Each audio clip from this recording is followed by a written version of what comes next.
Hello, this is Walter Bradley. This is Heart Talk, and we're here with a special guest tonight, and I want to introduce Sophia. Say hi, Sophia. Hi, Walter. Hello, hello.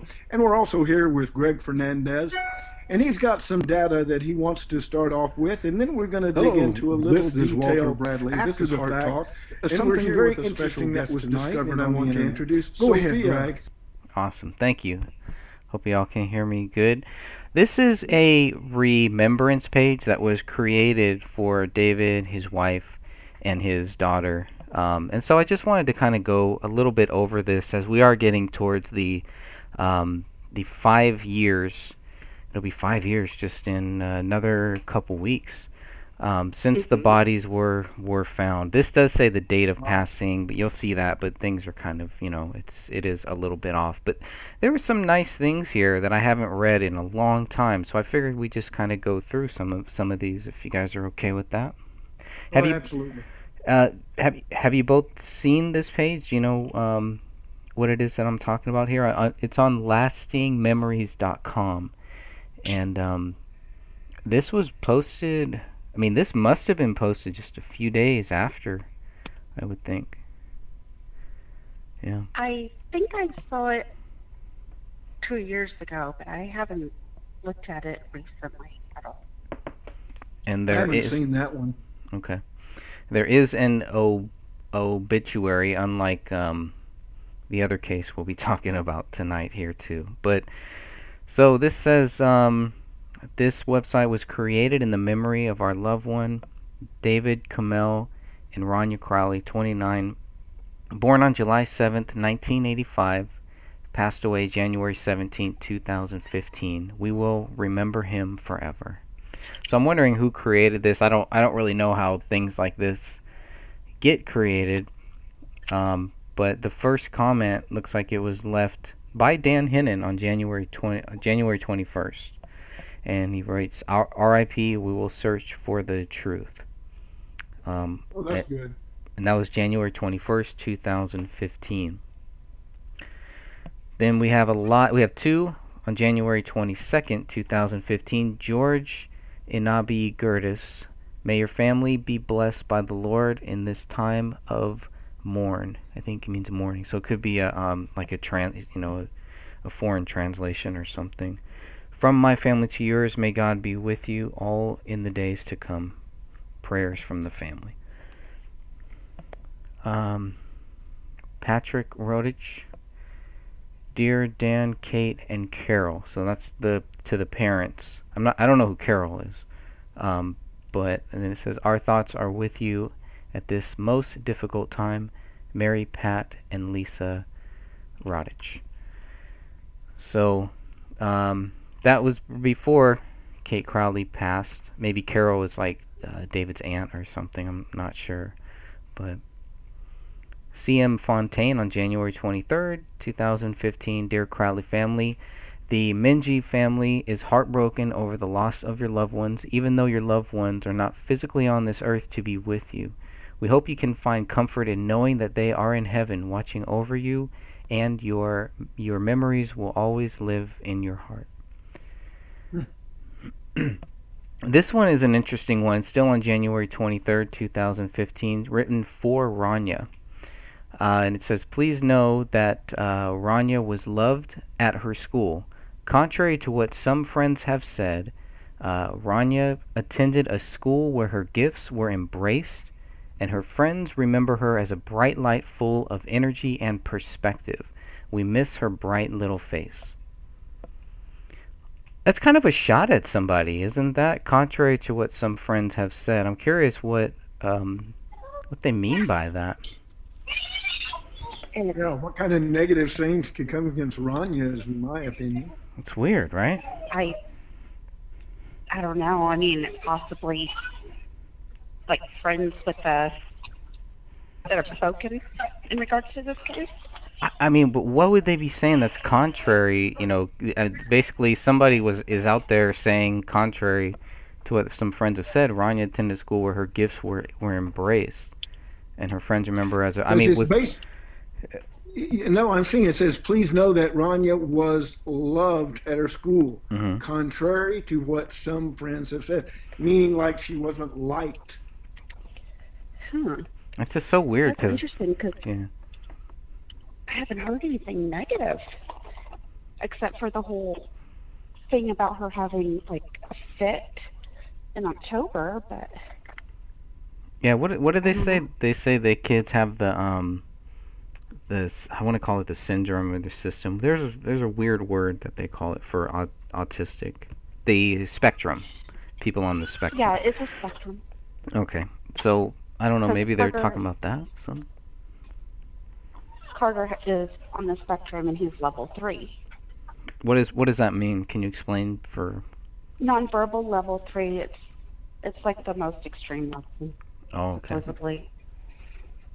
And he'll be reevaluated again, but that's just what they gave him for now. And just based on the little that that we've seen with David's daughter, do you think it's possible that she was on the spectrum at a different level, a lower level? I don't know. I didn't see it in her. But, I mean, I also have a toddler who, he's 3 and he has the capability of a 1-year-old speaking wise. So, I don't know. And that's hard to say. I just didn't see it, but it doesn't mean that she didn't. It just means that she might have been worked with really well with her parents, and they could have been giving her that guidance and everything that she needed. And she was older than Carter is. That's interesting. That's an interesting one. I want to say hi to everybody in our live chat room. Thank you all for joining us here. Episode number 34 of Heart Talk with our host, Mr. Walter Bradley. Always great to have Walter here. And so we'll try to keep an eye on the chat room. I want to say hi to She-Wolf, to Lori, to Pansy, and everybody else who is joining us. Go ahead and comment. Please feel free to leave your comments, and we'll have Walter address anything, and so Sophia will also address anything you guys need. And we're going to be talking about 2 cases. Obviously, we're just going to go a little bit more through this David Crowley case. Sometimes when we go all the way back, as far back as we can possibly go, I think it's a really great way to kind of help us move forward. And I find myself constantly going back because somebody will say, hey, have you seen this, have you seen that? And even if I've seen it, I'll still try to go back and like check it out, because maybe my perspective now is different. Back then everything was like a question, and now I feel like I have a little more perspective on some of these things. So going back and hearing some of these early comments has definitely helped me as a researcher. Let's go through a few more here. Hope Hernandez, January 23rd, 2015. Dearest families of the dearly passed, may our Father in heaven bring you comfort in your grief. May his hand hold you tight. You are in our prayers. God bless you all. They were Christians, right? I mean, the more that I keep going back, I remember how I really wanted to not jump to the conclusion that they were Christians, but of everything that I see, to me it seems like both of them were clearly Christians. And active as it would seem. Yeah, yeah. And we're around many people. I know David grew up Christian. We had 2 members of one of the churches that David's parents went to. They were on one of the conference calls. And so they gave us some really good background about how Dan Sr. and Kate were, and they were really shocked by this whole thing. And I think when they were on that call, and I forget what call it was, but they had just heard of it, so they were kind of looking into it. And I wonder how many people from the Crowley family have done that too. Have gone down the rabbit hole just a little bit, just kind of opened it up to see what is down there. And I think that's where some people are going to try to target them and try to get them to close down that rabbit hole very quickly. Well, it's interesting to me because going on from this, what was discovered with what we're going to be discussing shortly ties together with a lot of things that gray states seem to be going into. Right. Um, and that was what stood out for me in the interesting video and things that were discovered on the internet that y'all have. So Yep. it's a bigger picture now. Now we have two people here that did serve with David. They also posted on January 23rd, 2015. Most of the comments, or most of the things left here, are from January 2015, January 23rd. One is from I can't pronounce it, but I know it sounds Russian. So Ivalyo Dimitrov is what it sounds like. And he says that I miss you, brother. I miss you, brother, you, Kamel, and beautiful Rania. I never give up to find who takes your life. God bless you all. I always remember every day when we were working together in Kandahar airfield. I think that guy's part of the Justice for David Crowley group too. I believe you're correct. Another one that served is a guy named Levi Carr. David was my first squad leader. I never met Kamel, but I know how highly he thought of her. This is a horrible tragedy. I will never forget you, brother. R.I.P.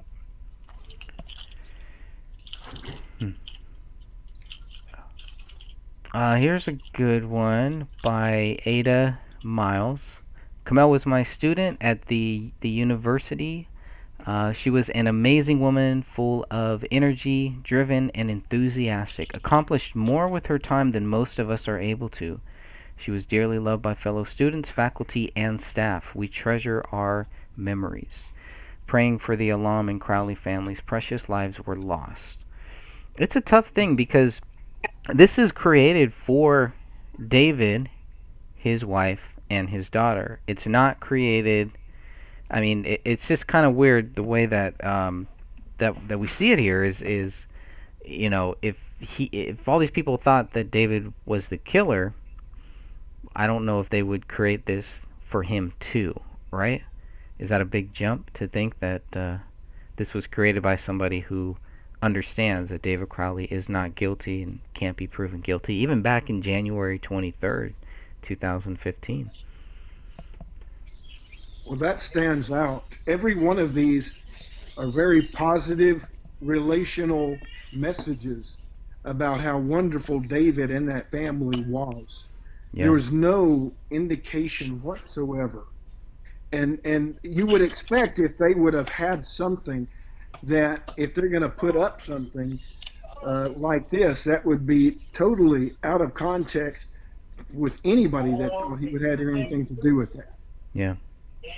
Yeah, I would think so. So I just wanted to cover some of those. I don't know if everybody's seen this page, but if you haven't, please go and check that out. You can read some interesting things. It sounds like you can even leave your own tribute. I would love to know who created this, though.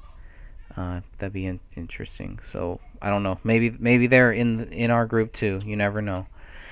So that's the About Me section. The Life section is empty. The gallery, I don't really see. I'm trying to see if there's anything. And there's really nothing in the gallery either. Let's see what this is. Nothing. Nothing in the stories, and just the obituary. I don't know if I ever read David's obituary or not. It's been a while. Have you guys ever read this? Combined obituary? Yeah, it is a combined obituary. Look at that. Could you please tell everybody how that came about? Because wasn't there not an obituary in the beginning? Yeah, I think it probably would have came out around that time. Probably around, would have had to have been, because I think there's actually a date on here that says when. So the thing was going to be held the funeral January 27th. There's visitation, so maybe a little earlier, and then a reception on January 28th. So at the funeral home. But yeah, really not too much. Not too much. Too much here. But I don't know where this came. Wait, it says down here. I thought. Forget, it came from one of the local newspapers, probably. But that's pretty much all I And they know had about this. visitation. They had visitation. Yes, they did. They had visitation will be at the Michelson Funeral Home on Tuesday, January 27, 2015, from 3 p.m. to 8 p.m. Then they had a memorial service followed by a reception that is at Wednesday, January 28, 2015, 11 a.m. in Owatonna, 135 Oakdale Street, at the funeral home. How did they have visitation? They had a closed casket because I think Dan Hinnon, if I remember correctly, Dan Hinnon was going to go to this, and then he was kind of told not to, so he ended up not going. So they did something like that for him, for David Crowley. I don't think there was anything like that held for. I don't think the daughter or Kamel were part of that, but I could be wrong. I was not there, so. But it was all very quiet, all very hush hush, and all just kind of going through the motions, and it seemed like a very controlled environment. But I'll tell you what, there were some interesting stories that came out of whatever happened either on January 27th or January 28th that I hope will come out someday. So if anybody was there on January 27th or January 28th, I would love to hear from you, because I'm sure you got some good stories about that day, some interesting stories about the way people were acting, and I would love to hear those stories personally. But wasn't David cremated? David was cremated, yes. Now, do you remember the date? Do the documents show what the date he was cremated? I'm not sure, but I know this was more this usually at these things they don't have the actual body there. I've been to some of those where, it's just like a service or whatever, and they might have like a casket or a flag or something like that, but nothing. Actually, they wouldn't even probably have a casket because it's not a viewing. So Correct. yeah. That's what I was having an issue with. I was like, that doesn't seem right, Right. because I just had this conversation with my parents yesterday. One of their friends passed away. He was in very poor health for quite a while, and he was being cremated, but he paid extra so that he could have a viewing, and they rented a coffin so that he could be viewed by his friends. Mm. And then they cremated him, and it was very complicated, but they haven't even been able to have the memorial or anything like that because the wife has dementia, and she's next to kin, and she has to give her permission before they could cremate him, and it's just complicated and stuff. And anyway, I was just kind of confused by them saying that they had the visitation and for David when he was cremated. And Gotcha. and I'm getting that form for you right now. I just Okay. have to find it. Okay. So I just wanted to cover that a little bit, and remind everybody, just to kind of keep up with new things that are happening in the Justice for David Crowley and Family Facebook group. And when you're part of that group, you can always look at the new activity or look at the most recent posts here. So there was a post here that I did want to kind of cover, and I know I went a little bit longer than I wanted to with this topic, but that's okay. Where? Have you guys seen this video? Kelly Straub posted this in the group on December 31st, 2019. This is a YouTube video made way back when. It was like the Gray State filmmaker and family murdered. There was a lot of these videos like this. I don't know how long this one is here.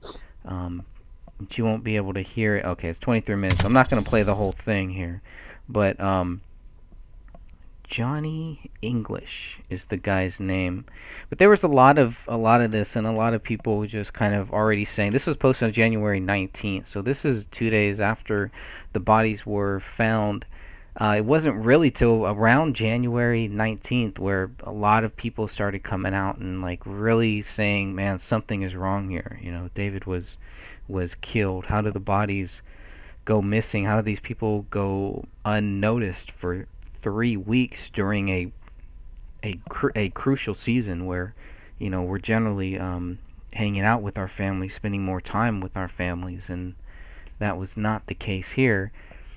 And so there was a lot of these videos, and I don't know if you guys have seen this one. This one looks like it came from the UK, maybe even possibly. So I have not seen this one yet, but there was a lot of this that was coming out very early on that I think, maybe not purposely, but stuff like this was kind of used to already discredit what Dan was doing, what Thomas Lapp was doing, what some other people were doing privately, and it was already saying that they're murdered. Dabu 7 is another one that comes to mind because he was one of the big ones saying it, and then it was like a lot of people just kind of followed suit. And a lot of the stuff that he was talking about in that video that he made was just obviously not true. So I try not to jump the gun with these things, and I think both of you are kind of that same way. So when we got into this next case that we're going to talk about, this David Goldberg one, um, I wanted to make sure that I did the same thing and not kind of jump into this. I wanted to get some other people to look into this and get their thoughts and hear what people in our comment section said or what they think about this, because it's very this is a strange case, David E. Goldberg. So unless you guys have anything else about the David Crowley, I'd say we move on to this one. That sounds Greg, good. Yeah, go ahead. Go ahead. real quick, it says that for David's paperwork, it says that it was cremation and date of disposition is unknown. So there's no date for when he was cremated. Okay. Is there a date for that document? They, I have it pulled up. Okay. Because that will at least give us a timeline where we can say, well, it was definitely between this date and that date.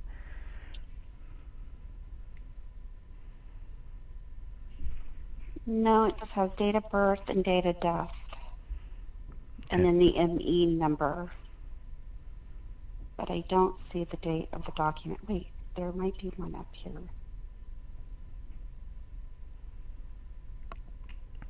Speaking a little bit just for a few, so I just want to say hi to everybody who is in our chat room too, everyone that I haven't said hi to.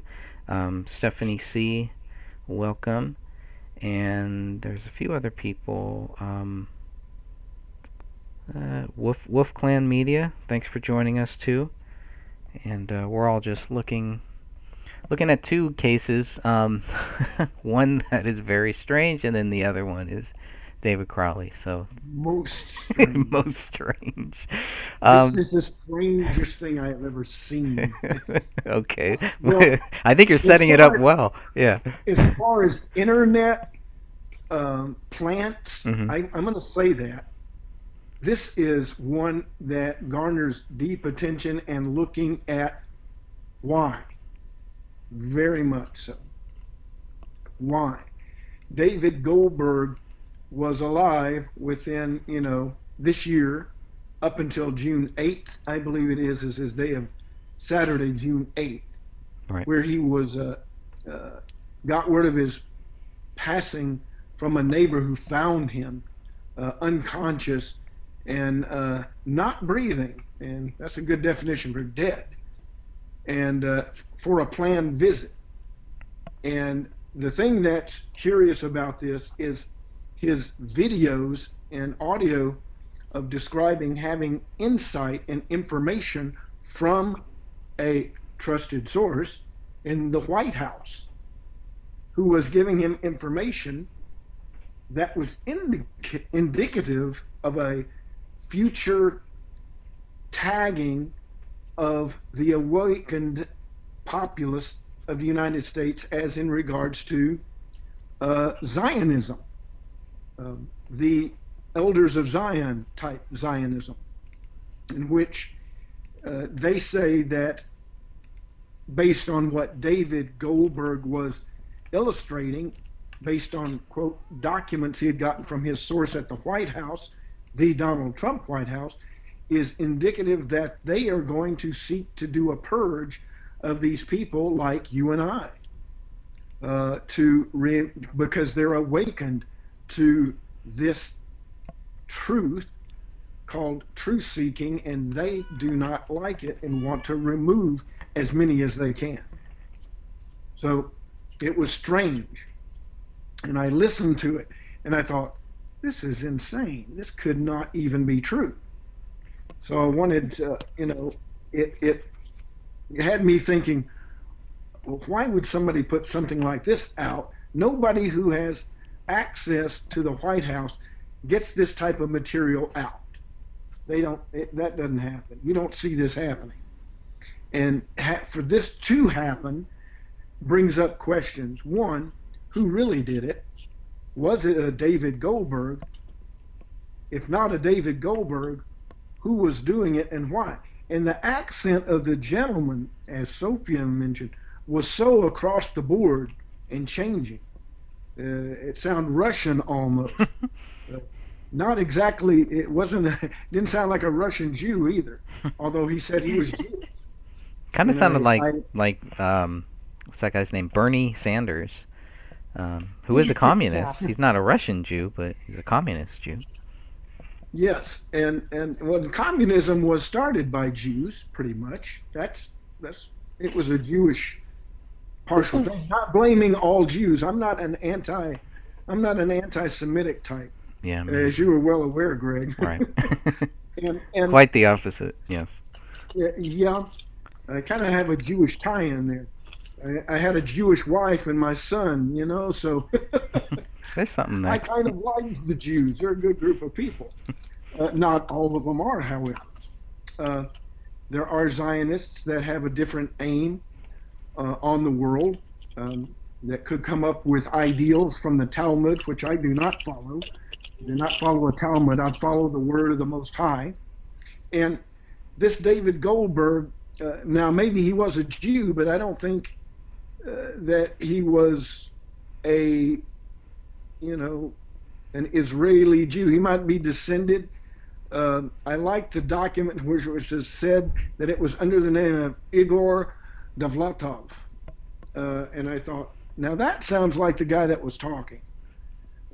Igor Dovlatov would be the man that I would say was doing that, not a David Elias Goldberg. And what's interesting is that there was another Goldberg that died in California who was a CEO of a company there, and that could be confusing. Right.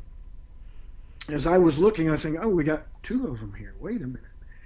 And it might have been that they were taking that name from the dead Goldberg and using that name to put forth those videos that were strung out in YouTube.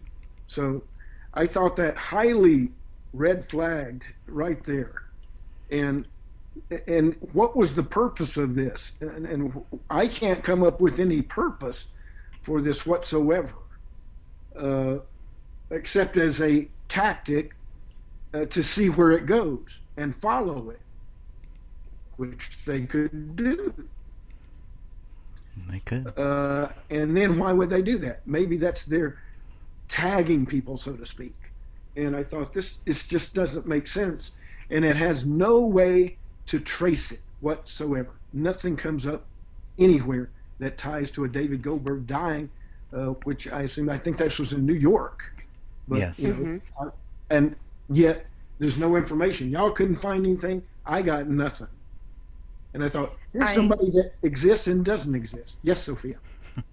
Usually if I start searching for somebody, I start with the white pages online. Okay. Yeah. because they will give me a whole list of people with similar names, same age frames. I mean, just the gambit. And then Yes. I can go from there, and then I can run background checks. Well, I found nothing for this person. Age range, nothing. Uh, I mean, I got lots of David Goldbergs, but nothing for this gentleman. And then I tried to do background checks just in case the white pages was wrong. And again, I kept coming up wrong. I went to a different system and tried that, all wrong. I mean, nothing was Well, coming up. And I asked Greg, I was like, do we have the right information? Because I'm getting nothing here. Well, then I started looking online, searching his name and stuff, and the only things I came up with were blogs and the type of news where it's almost satire-ish yes. or it's unverified. And in fact, some of the links that I sent Greg at the very end of the story, it says this story has not been verified as they're reporting it. And so you have to take it with a grain of salt, that kind of thing. But there were nothing in their local news for, and he passed away supposedly in Brooklyn. So it would have been York area that the local news would have picked up on it because he was a member of the community, supposedly. But there was nothing at all. Not a body being found, nothing. And that's So, strange because they said they found him dead in his apartment. That means the call would have had to have gone out to the police and the coroner, and there would be records of that. There would be a record, So we're gonna have to call especially this every early on. we're gonna have to call every station in Brooklyn and see if they've heard it. I mean, I'm looking up how many police stations are in Brooklyn. So we'll see how many we have to actually call to get a some type of an answer There's here. about 70 or 80 You're right. precincts. Looks like 77. There's a Um, lot of, yeah, somewhere in there. Goodness. that's a lot. You, you, you, and and it doesn't give an address. It just gives a general area, and it's general, It's got to be an easier way. except the fact that he says he's got a contact at the White House, that he's got these documents, and then you have the friends of David who took over things supposedly Mhm. and have his site, and I'm going, this is the height of strange, yeah. and beyond strange. Now, I'm going to throw this out there.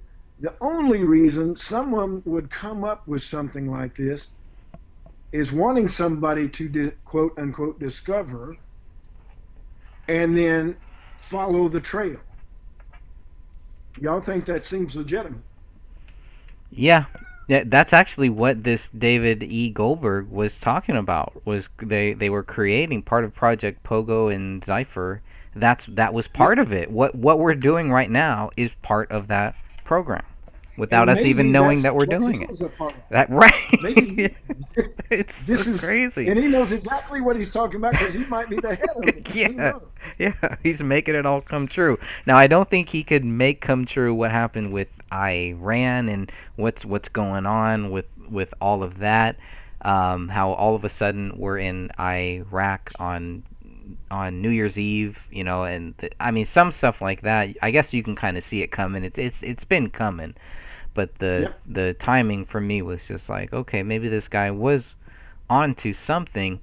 Then you kind of read deeper when you listen to what he's talking about, and it's a lot of stuff that David Crowley was also talking about. A lot of stuff that a lot of other people were talking about back in 2012.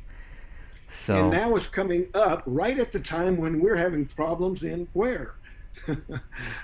The member state involved in a possible war, which could come about with Trump. I don't know. I don't say that we're going to go to war with Iran, but and guess when the Iran era started? It's back in about 78, 79. And I've had people on the internet say, watch the nines. And I go, nines, okay, well, whatever. Just as long as they don't And flip then, those nines into sixes, right? oh yeah, exactly. But they say that that's what they can do and what Right, it means. right. And as you think about 79, 2019, and problems with Iran, could, you know, where was there another problem with Iran recently? He says that was in a 6 or a 9 year. I go, I haven't seen it. I Is haven't that researched it yet. But if it terminates with 999, he says reverse it at 666. It right? just makes sense. And one of the things that I've heard and is disturbing, which I don't believe, but the fact that Trump's um, son-in-law, Kushner, isn't that his name? Um, Yes. believe, Jared Kushner. Hmm. yeah, they, they say Trump. Now this is just hearsay. I haven't looked at any of the reports. They say Trump thinks that Kushner could be, and he's thinking might be, the Antichrist. And I'm going, what? And I didn't believe that. I don't believe Trump is. And this is one of those uh, news information things that just, says everybody is the Antichrist. Yeah. It was Obama. No, no, it was Reagan. Oh, no. So, but the problem that bothers me is the fact that Kushner has been going across the world for Donald doing things. And he could fit criteria if he started changing his mode of operation, so to speak. In other words, trying to take over slowly. But they say it's by subtlety he does it, and I don't see that happening. Although, Trump is a Jew, Kushner is a Jew, and could it be? We're in a time now where the revelation is in the future, as into Second Thessalonians 2:3. So I look at these things and I say, what do you think? Right. Yeah, I'm surprised how many articles, how much there is out there about Trump being being the devil. All right, that's a new one. Oh, look at this. One of the buildings is 666. What building is that? Yeah, that's one of the things. And he seems to have an affinity for that number for some reason. And I heard in one report that he was looking for a building 666. Wow. I don't know how, you know, truthful these people are with reports, because anytime you start talking about 666, and he's a notable person in New York. So there are some people that just want to, make style Oh, points. sure. Yeah. No, this So, this oh, this he is was looking for the building 666. He didn't just happen to buy it. this is He tabloid wanted to. news, but I Yeah, mean, it's terrible. yeah, I personally would not, you know, I don't believe any of it, I would especially avoid the truth. anything 666. Oh yeah, definitely. That's all. Yeah. And so the issue is with these things. I think I look at these things from a spiritual and the physical point, Hmm. and I don't think Trump nor Jared uh, yet comes in view as Antichrist, because it says he is a man of severe. His face is not, in other words, is scary to look at. I mean, Trump may be orange, but he's not scary, and neither is Jared Kushner. But the reality is, with this little David Goldberg, it looks like a very clever, well, no, it doesn't. Actually, it's a very sloppy setup uh, to gain information, uh, like, as they call it, the gatekeeper sites. And it's interesting that it ties it into several info wars, for example, uh, being a gatekeeper, which was something that I had suspected in my mind. But this might be putting people who are putting out the truth as gatekeepers to denounce them in the public view. So it's always a two-edged sword. Yeah. And I always look for the truth. What is the reality? And this comes back as pretty much a, not political, but could be pointing out a Mossad type of thing, where they're putting out to find out what the views of the people are to the Jewish workings in the world and how much they know. So that's just an aside. And how do you prove that? Hmm. Could be anybody. I want to see if anyone else is having any issues hearing us. Is our audio okay? I'm also looking on YouTube just to make sure, listening there too. So far, I'm on my end at least. It sounds okay. I'm not hearing any issues. Anyone else? I've had a couple of dropouts. Okay. Yeah, I did get a dropout too actually, but I'm checking on it right now. So far so good. Maybe it was that little website. One of the websites that I went to might have had an issue or something, but so let me close some of these tabs. And one of the points to bring out, Greg, from your perspective, are what are the tie-ins, this little bit of information that we've run across with this David Goldberg tie in with David, Kamel, and Gray State. Well, there's a great point right here. It's called Exposing the Gatekeepers. So, who are these gatekeepers when it comes back to um, who is controlling the alternative sector?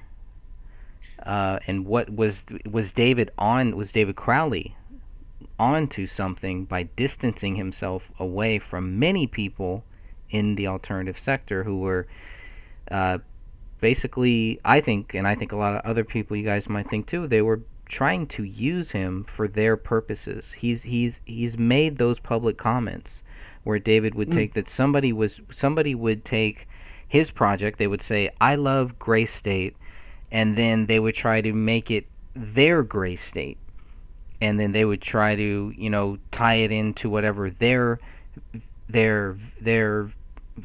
I guess view. I don't know if views is the right word, but whatever they thought was really happening, what our real fight was, they would try to use it for that purpose. Whereas David made it clear that he is a filmmaker, and he's not.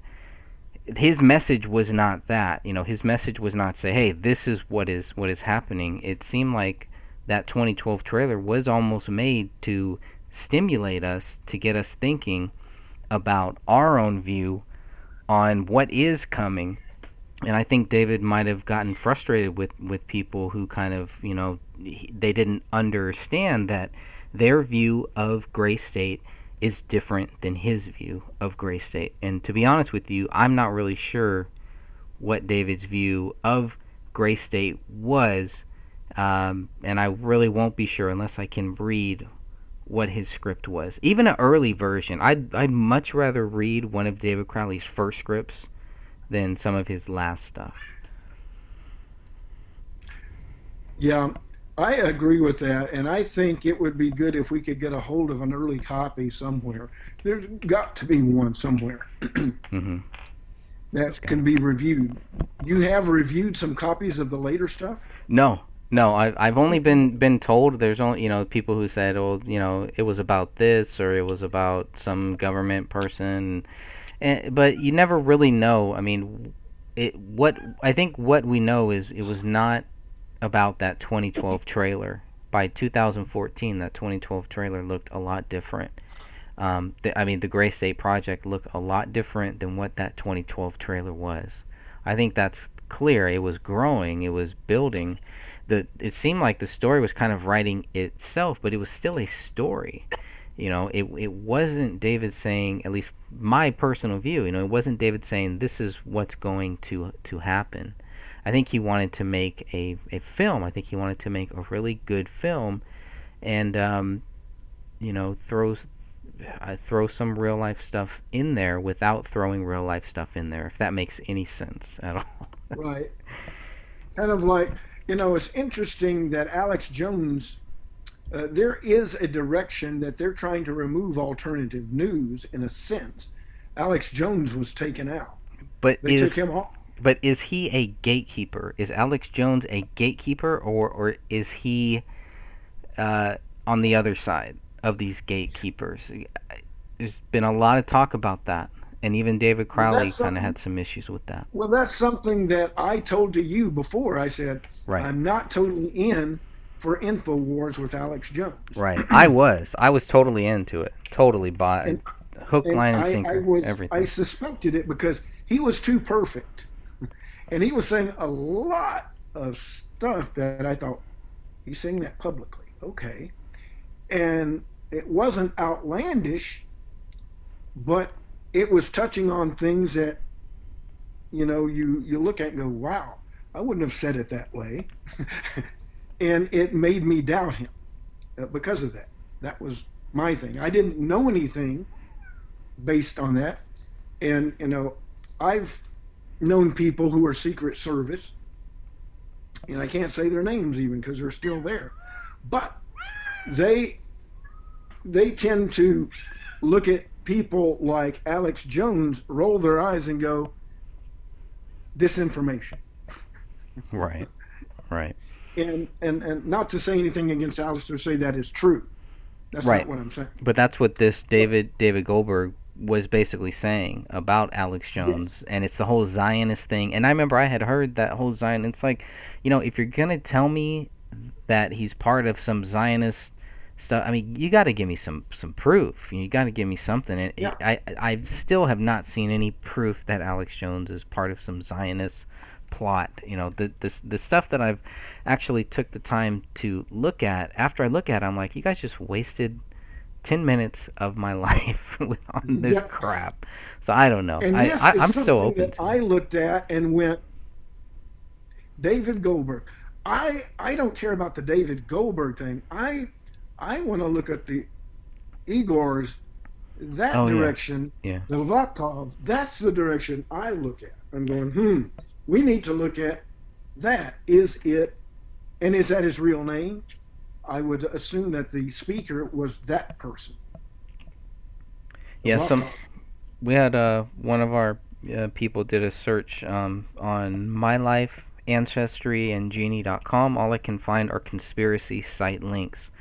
Author also found a suspicious profile from a Yandex image search that is similar to Goldberg's picture, but under the name Igor Dovlatov. The Dovlatov. Vlatov, I think, Dovlatov. is Yeah, the Vlatov. I'm gonna click on that link. Go And ahead. that see, I think this is just totally false. But why? There's still a reason. I mean, we shouldn't just discount and say, "Oh, it's false." Okay, so let's move Well, it on is to. false, what how he was presenting it, but but the Zephyr and the Pogo, I look at those as possibilities of being real.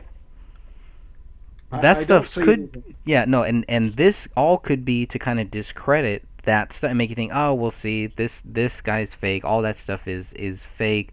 So you don't have to worry about them, taking over your country. You don't have to worry about 16 million people dying or going into these camps or being hit with this flu or something. You know what I mean? So it could be Right. to discredit whatever It's is really happening.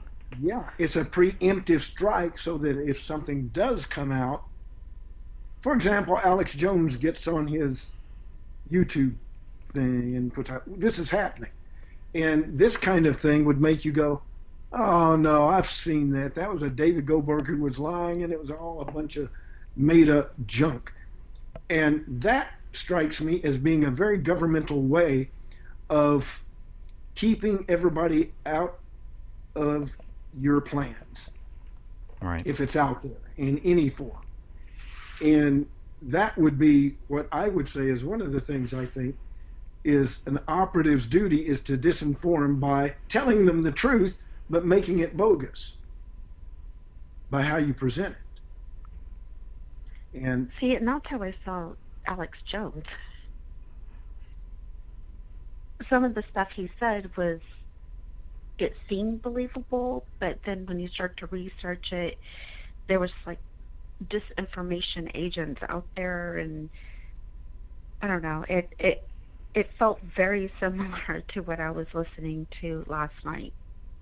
yeah, and his voice is nobody. He kept saying nobody believes. You better believe this. He was trying to push it very hard. And in somebody that's got information, I don't think they do it like that.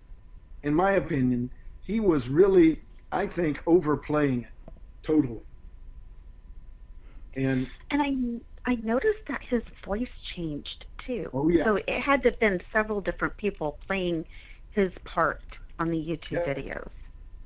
And it didn't make any sense how the voice changed when it changed, and it sounded Mhm. Russian at one point, then totally different. And I was going, is this guy having some bronchial problems? He's choking up here, Is and it is it it kind of weird didn't that sound real whatsoever do you at think all. do you think it's weird that they changed the YouTube name?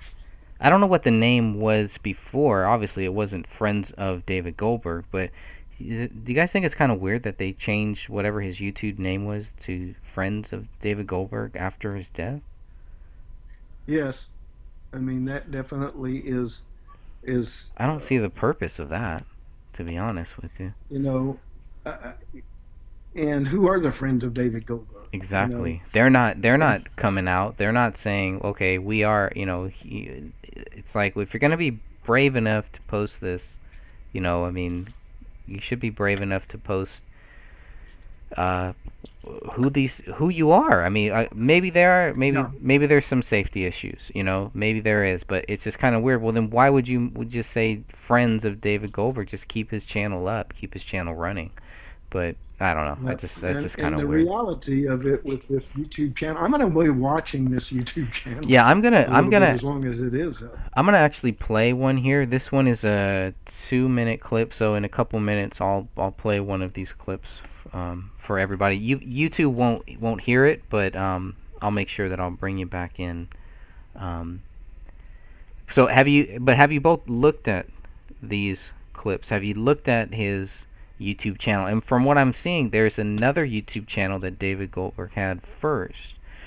This YouTube channel was created on the Friends of David Goldberg, which was renamed for whatever reason, which is still bothering me for some reason. But um, this was created January 7th, 2019, and it's pretty soon after that, around May, I think, is when he says that he started having some issues where people were following him and men in black suits and black cars, all that stuff, all the same stuff that we always hear. He goes out to talk with them, and they take off. I've heard this story from several different people that do turn out to be false, to be fake. You know, Yep. so And that's what I attribute to everything that I've seen. Just says I see more red flags than anything indicative that this is anything true. I'm trying to keep an But open mind on this, but yeah, it's really and hard. it's a rabbit hole, and it seems like it's set up to be one. Right. And so when it's set up to be one, there, in my opinion, that is a purposeful setup. And this type of thing is, I think, a fishing hook to see what fish bites Right. and who runs with it, so to speak. In other words, somebody that believes that.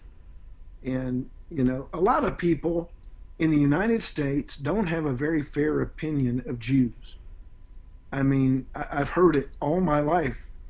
And my mom was saying, those Jews. And I was going, in my youth, I was going, I've never done anything wrong that I've seen. I don't Right. know what you're talking about. And today I run across people that will, even on my site, on my Facebook site, there's one person that's pointing to the Jews. And I'm going, wait a minute. They're not all that. Uh, Everybody makes it, yeah, Hitler did the same thing. It's the Jews. No, it's not all the Jews. There's more people in the world than Jews. And yes, there are some bad Jews and there are good Jews. But there are also good and bad in every culture, class, and uh, people group in the whole world. And it's saying that they control it all and that they're doing it all is totally wrong, in my opinion. And even with this David Goldberg, like I said, this is a fishing hook. I don't believe that this David Goldberg was real.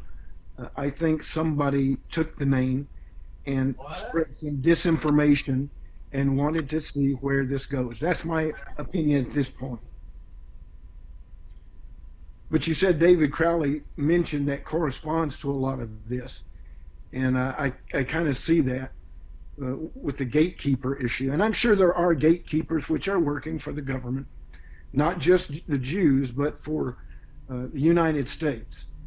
I think, and Russia, and the big debacle in Congress right now of impeaching Trump is really, I don't know how they can hold their head up and say that there's anything to that, but they're doing it.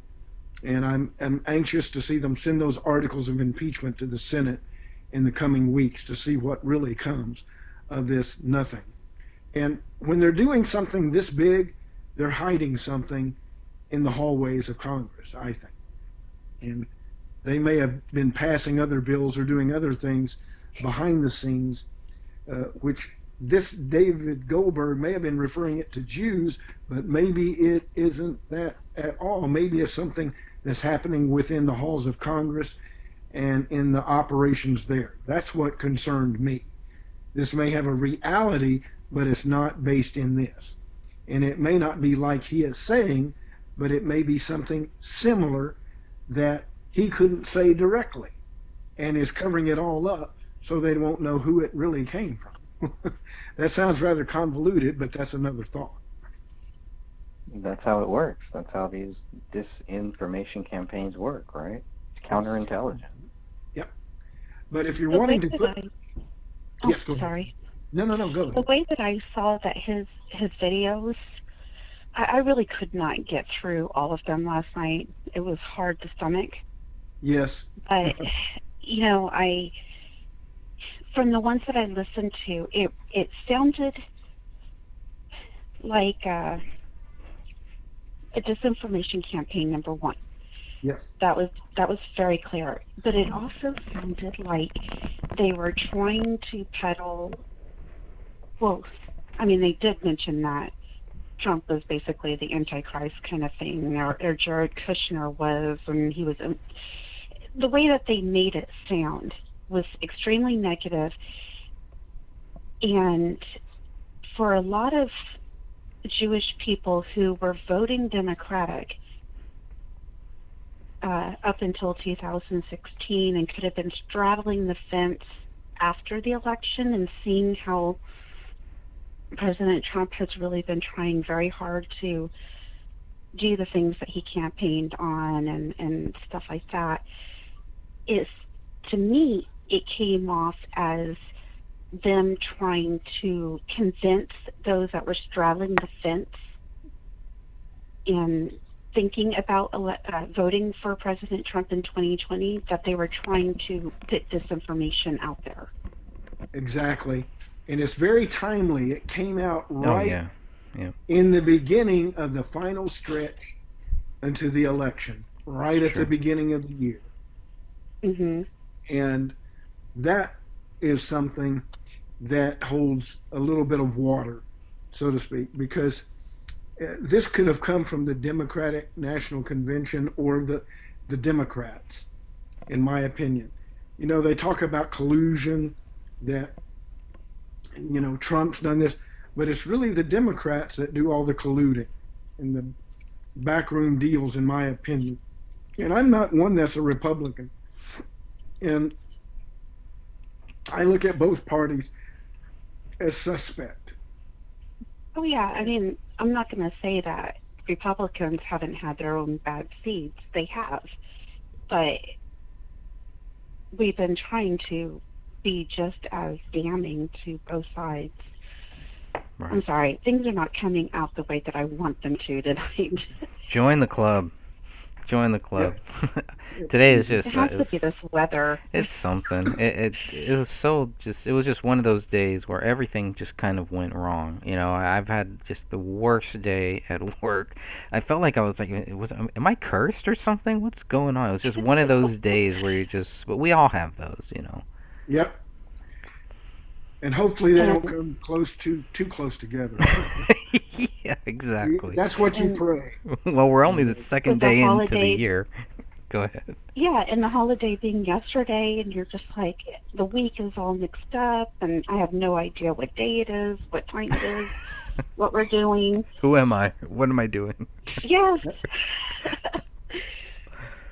I'm just Oh trying to boy. get a thought together.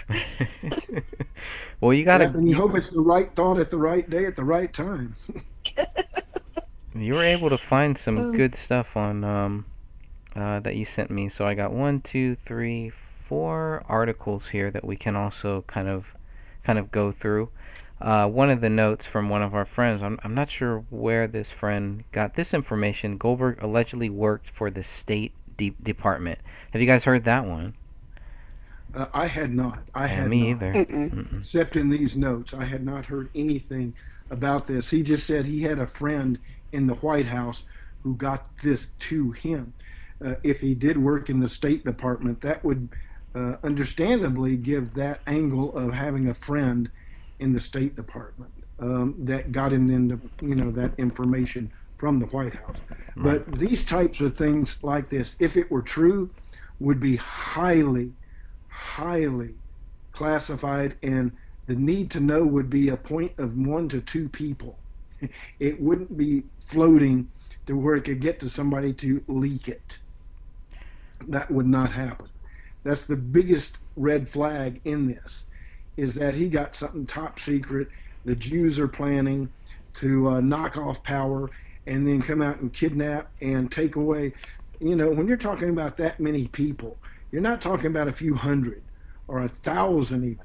This is a lot of people, and for that to live logistically, think about what you have to do that. Just Yeah. think about if you were planning that, how many lieutenants would you have to have out there? One for every 50 states, one of all of them.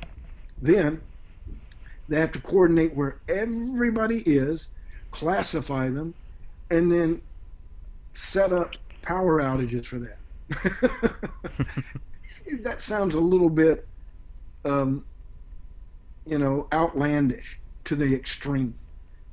And the only way you could actually pull that off in a realistic sense is, one, it would take, oh man, uh, terribly heavy logistics, and then have something like EMP pulse, the EMP, to knock out everything, the grid, all at once, and put everything in chaos. And even then, it wouldn't work well because it would be all chaos. You wouldn't know where to find them. Right. So this strikes me as a disinformation piece that is put out there against Trump, which makes sense, and is trying to discredit him. And I think it smells like a Democratic thing because they're so foolish. They're doing all the dumbest things they can, and here's another one. Well, you have to remember Awesome. Trump he's really not a Republican either though. They No, don't yeah, like him. They never liked him. He had more Democrat friends and he was personal friends to to a who? lot of them. Clinton Yeah, and Hillary, the Clintons. He was to Epstein to I mean personal. yeah, a lot Yeah, of these guys and I don't know how close he was. I mean, just because Trump is taking pictures with these guys doesn't mean that they were like hanging out and all that stuff. I get that's that. true. But, he was around all of these people, a lot of these shady people and I'm just curious if he I mean, we could go down. I don't want to go down that rabbit hole yet, I don't right either. now. But uh, cases like this, it's just like, wait a minute. So you're trying to tell me Trump is? I mean, at one point, this David Goldberg guy says that Trump is going to declare himself king of Israel, and I'm like, there's and he, of course, he said, I don't see that ever happening, but it's very clear somebody, if this is a real person, whoever this person was, somebody was feeding him stuff. If it's not a real person, if it's just a hoax, then they were feeding us stuff. But they're still trying to Yep. feed this false information that could be half true. There could be some truth to it, but a lot of it just is just like, you guys are purposely putting this out there so that the weak people will say, okay, I don't have to worry about the the police state because this guy is not, this guy can't back it up, blah blah blah blah.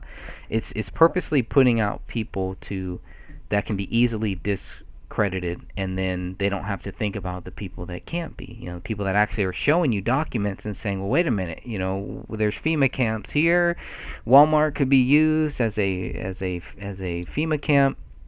Just Oh a yeah. lot of different things. What they're doing in all of these other countries, they're not kicking down doors here. The cops are, but that's a whole nother issue too. And at that same time, the cops started, stopped being boys in blue, and it was SWAT teams. It was like people in black, and it just, especially around 2012, there was just this big fear that either made people very angry, made them very scared, or I think for many of us, it kind of woke us up, kind of like, wait a minute, okay, there's something that could happen here, and let's say it doesn't happen, but we need to be ready. I think that the one good thing that I got from all of this is to be ready. Now, what they try to tell us about being ready, and this guy, David's David Goldberg's friend Tom, who has 4 videos out after David's death, 3 weeks ago, as soon as 3 days ago. So now we're getting into other people who are going to be taking over this channel, and this channel is getting hits. It's getting thousands of hits here. So and some of the stuff that I'm, because I have watched all of them, almost all of them, and it's just, I don't know. It's just, there's a lot missing, and for me, you're not going to tell me that it's just one group. You're never going to tell me that it's just Jewish people, that it's just white people. It's just this group. It's Muslims. It's Christians. It's not going to be like that. It's something much deeper. So I think things like this always take me back to remind me to look deeper than just one Yes. group, than just these people. Whatever these people are saying, it's not as simple as they're trying to make it sound, and they're trying to make it sound like they've got it all figured out. Anybody that usually comes to me like that, I will tune them out fairly quickly. And that's what I did with him at first. And I thought, oh, this guy's a nutcase. He's just looking for, notice and to see where this stuff goes, and saying, because the fact that you didn't find out that he was dead means he's still alive. Somebody is still alive that produced this.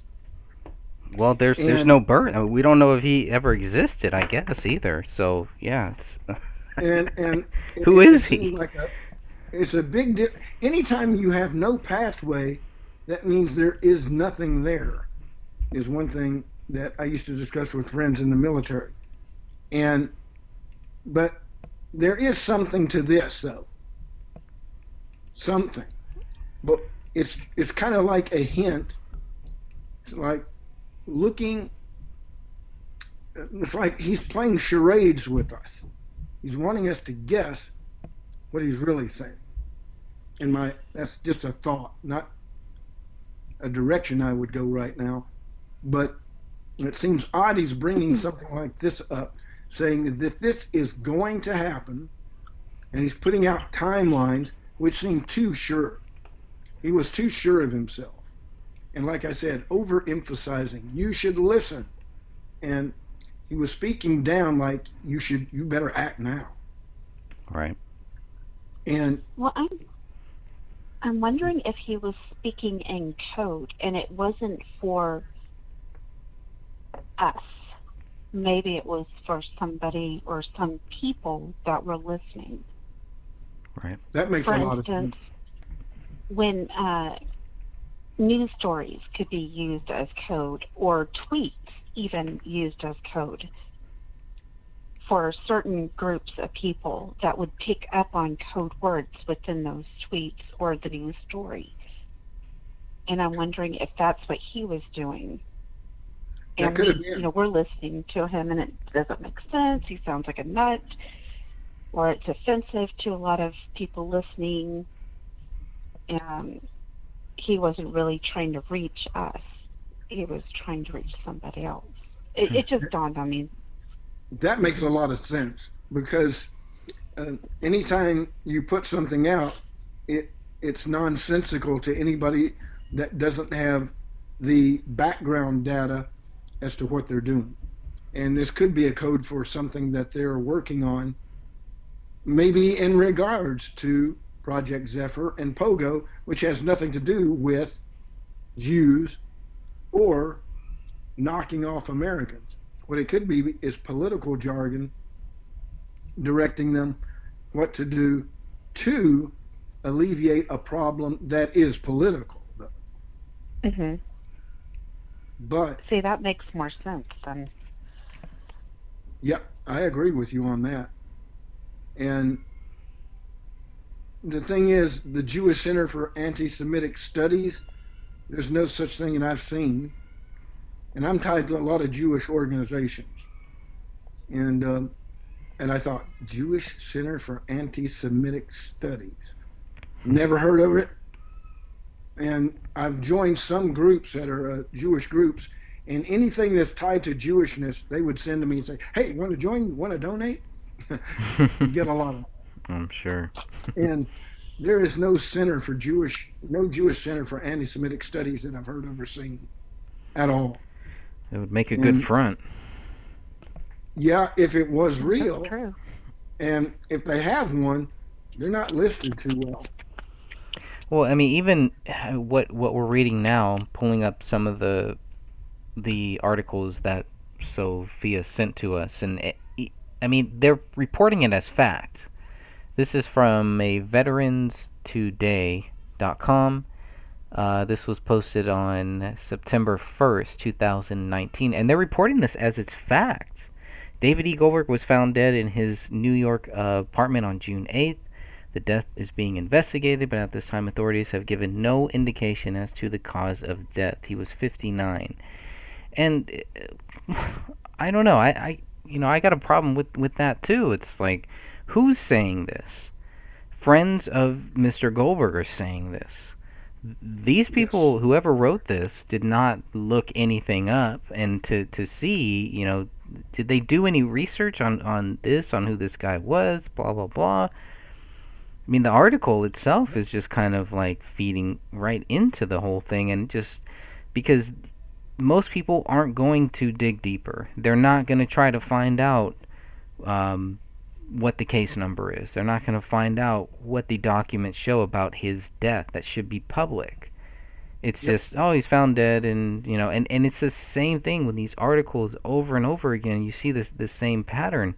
It's with David Crowley too. I mean, it was very similar. It was like the exact same thing that we're seeing, except we were able to get those documents, and so that's why I'm like, well, maybe there's still a chance that we can, show that this was a real person, but it shouldn't be. I mean, shouldn't be this hard. It really should Yep. not be. We got to go through 77 precincts to see if And there. and That's the only way that and I'm and, gonna be 100% sure. and that's right. And the thing about it is, there are those people, and I don't think this is one, that they erase if they're tied to certain projects. Right. They don't exist, at least in the public forum. And, these are the people that get guns with no identifying numbers or tracers or anything. I don't suppose this one is. And I'm talking about Igor Dovlatov here, and I'm going, I think that this is a Russian, possibly. I, he might be Jewish, he may not be, but he's one slamming at Trump somewhat and the Jews at the same time, and is making it look like uh, Trump is colluding with the Jews to eliminate Americans. And I go with Sophia in that, and you in the situation that, hey, this is looking like it's a slam against Trump to somebody to break it to a news organization, and they go, oh, what?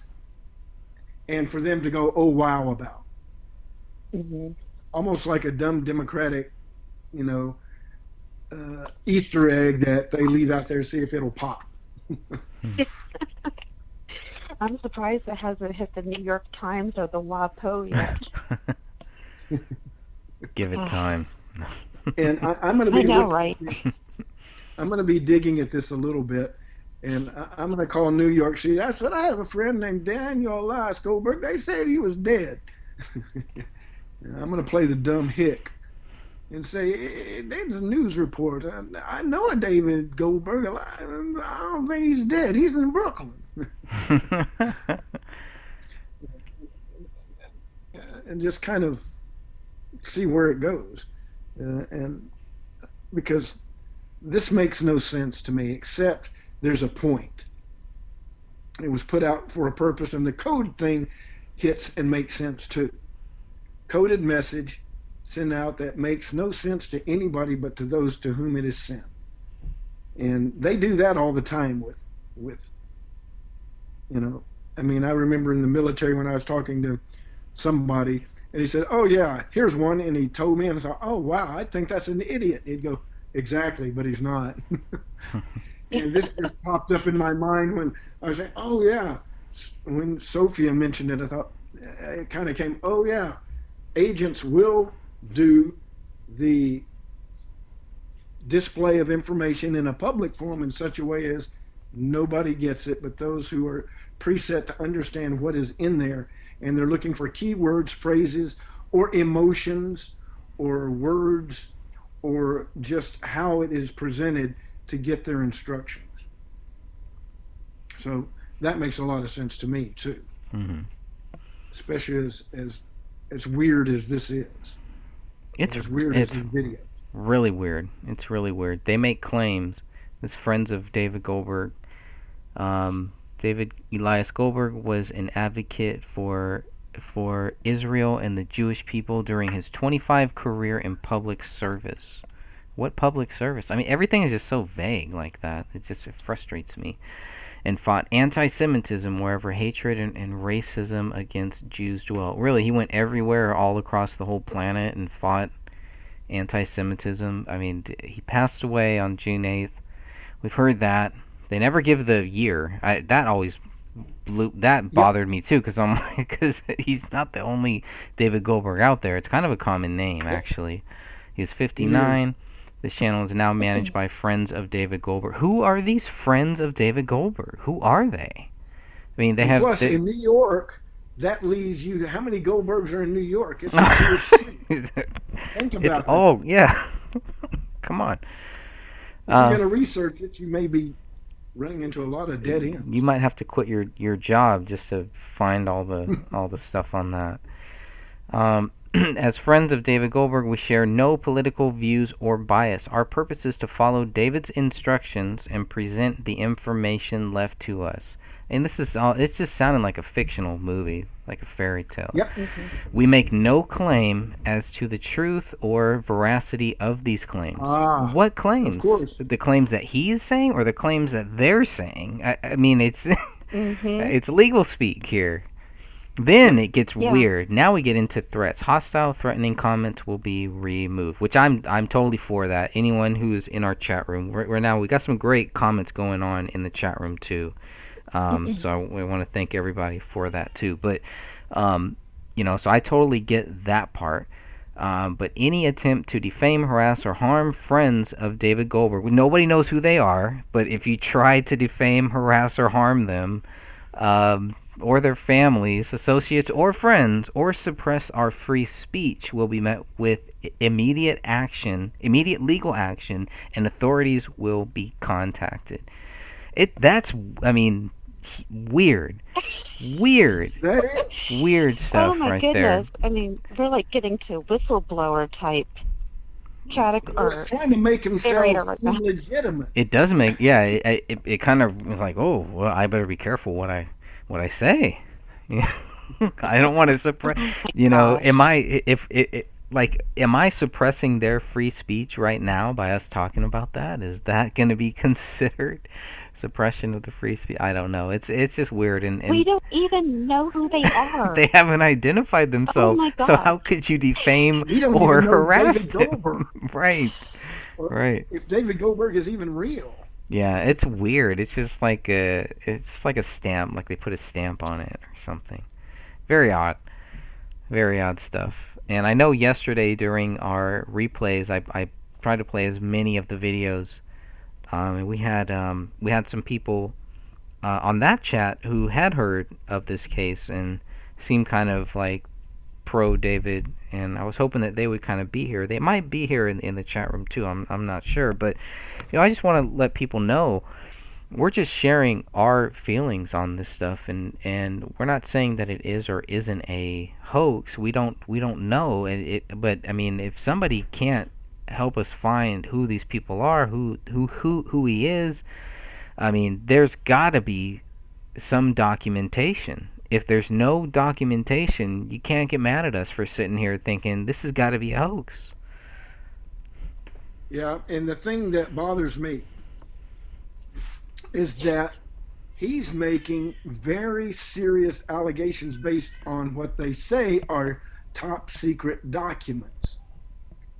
And that's either a false flag, it's unreal, or the flip side of that coin is he had something real and he was sending out the information that he got the data.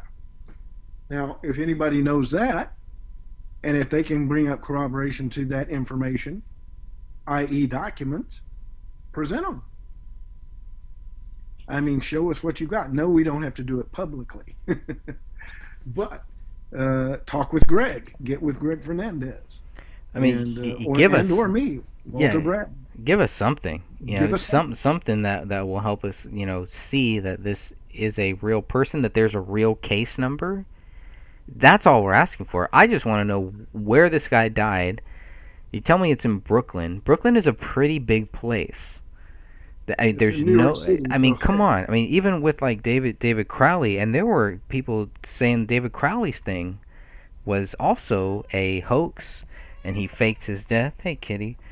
And all of that, we got all of that stuff, but we were able to find the documents. You could say, well, this is what we know. We know that there were 3 bodies, and on and on and on. With this one, it's like you have these group of people who have been running his site for about 3 months. Why do they not have any of these documents?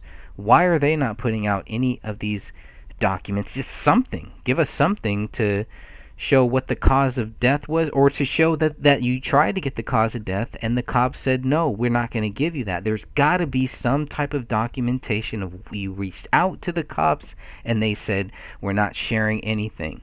It's not good to just say, well, we tried and they're not talking. No, there's got to be something. You can't have it both ways, and it's very frustrating. This is frustrating me here. And maybe part of this is to just frustrate people so they just stop caring and stop looking into these types of cases. Because things like this do happen. People that are looking into intelligence programs and counterintelligence programs, they do come up missing. They do come up dead. People that tried to expose some of these very dark things that are happening, things happen to them. And so when I see hoaxes, if this is a real hoax, man, that makes me angry. That really Oh yeah. bothers me, because you guys are purposely trying to discredit the real things when things like this really happen. You guys are scum. If that's what's going on here, these are very, very bad people that need to be exposed for the hoax that they are, for this hoax that is going on here. And I'm not sure what is going on here. I'm not saying that I'm convinced that this is a hoax here, but I mean, you have people that are running this site, they're making videos, they're posting blogs, they're spreading things out. They're doing a good job of spreading it, but what are they spreading? Where is the documentation? Where are the photos? Where is the press release? Where you tried to reach out to the cops, to the captain? in Brooklyn, and they stonewalled you. Where is that? Give us something. And not just to me, not just to people privately. It's got to be public, or else you guys are just full of crap. Can't have it Yeah, both I ways. agree with that one. And the thing that matters is who is the one that give us the person to come online here and who made all of these, because I think he's still alive. I'm being honest. The person who did those videos and those audio sections, I think is still alive. Well, And I don't think it's David Goldberg. If you look at, and I want to play this video of a different David Goldberg, but if you look at this, what I have on the screen right now, Okay. this is the David E. Goldberg, and if you compare that to the David Goldberg that died in 2015, this is a 2-minute video here that I'm just going to play, and then we'll come right back. And I just want people to hear this, so stay tuned. YouTube won't hear this, but everybody on YouTube, you will. 1 second. My closest advisor is my wife. Facebook executive Sheryl Sandberg called him her best friend and the love of her life. I have an awesome husband. We are at 50-50. No, we are at 50-50. But the life of her other half, SurveyMonkey CEO David Goldberg, was cut short by what Mexican authorities say was a freak accident at the gym, resulting in severe head trauma. The family checked into the exclusive Villa Palma Sola Hotel near the Mexican resort town of Puerto Vallarta last Thursday, according to the state attorney general. A day later, authorities say Goldberg was exercising on a treadmill when he slipped, fell, and hit the back right side of his head, creating a 3-centimeter gash. People can have fairly small external injuries, especially to the skull and to the scalp, and that can bleed quite significantly, and it also indicates that there's some type of internal injury to the brain. Investigators say Goldberg went to the gym at about 4 p.m. His brother Robert found him on the floor in a pool of blood 2.5 hours later. He was still alive. His brother called for help, but by the time the Silicon Valley exec got to the hospital, it was too late. He was pronounced dead, according to the Attorney General's spokesperson. The timing is absolutely important, and studies have shown that repeatedly. You have to get these patients to the hospital, to the well-equipped and to the right hospital as quickly as possible. Goldberg's sudden death has shocked many around the country, including President Obama, who took to Facebook saying in part, David Goldberg embodied the definition of a real leader, someone who was always looking for ways to empower others. We're heartbroken by him leaving us far too soon. The woman, known for leaning in, has not made a public comment, only responding to President Obama on Facebook. Thank you, President Barack Obama, for this beautiful tribute and for your friendship to our family. Dave Goldberg admired you for your leadership, passion, and your deep love of sports. Now, about the investigation, the state attorney general telling me this afternoon that an autopsy was performed, that foul play was not found, and that it was pretty much deemed an accident, and that the family didn't ask for further investigation.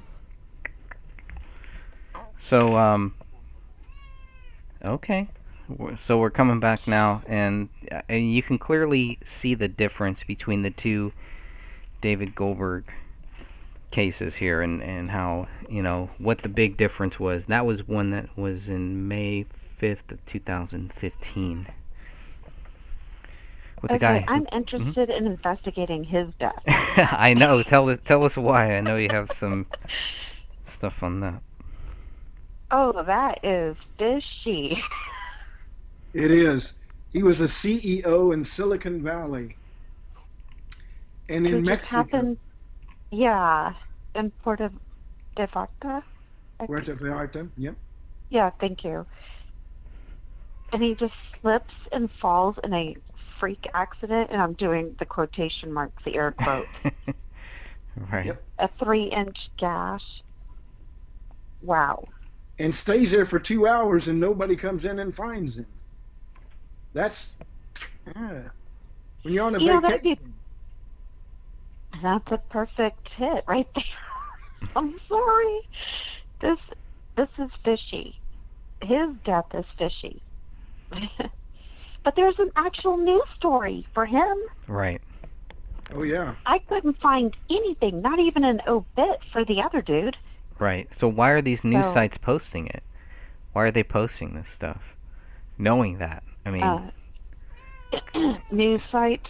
well, whatever you want to call them, right? I mean, they are websites that have news on them, Okay. so that's accurate, I think.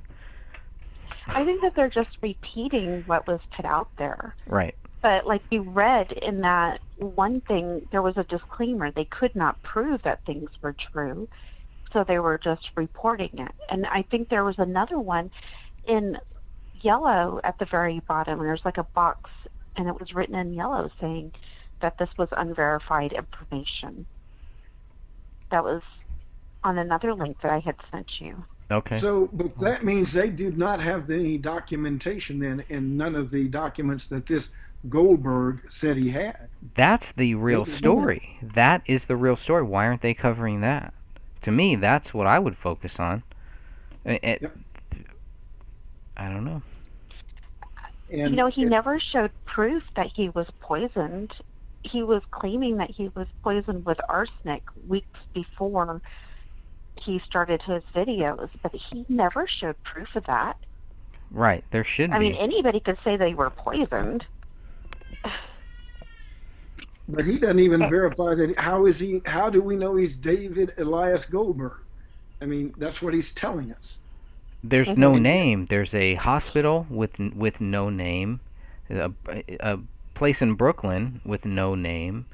There's a neighbor with no name. With no name. I mean, that one I get. That one I understand.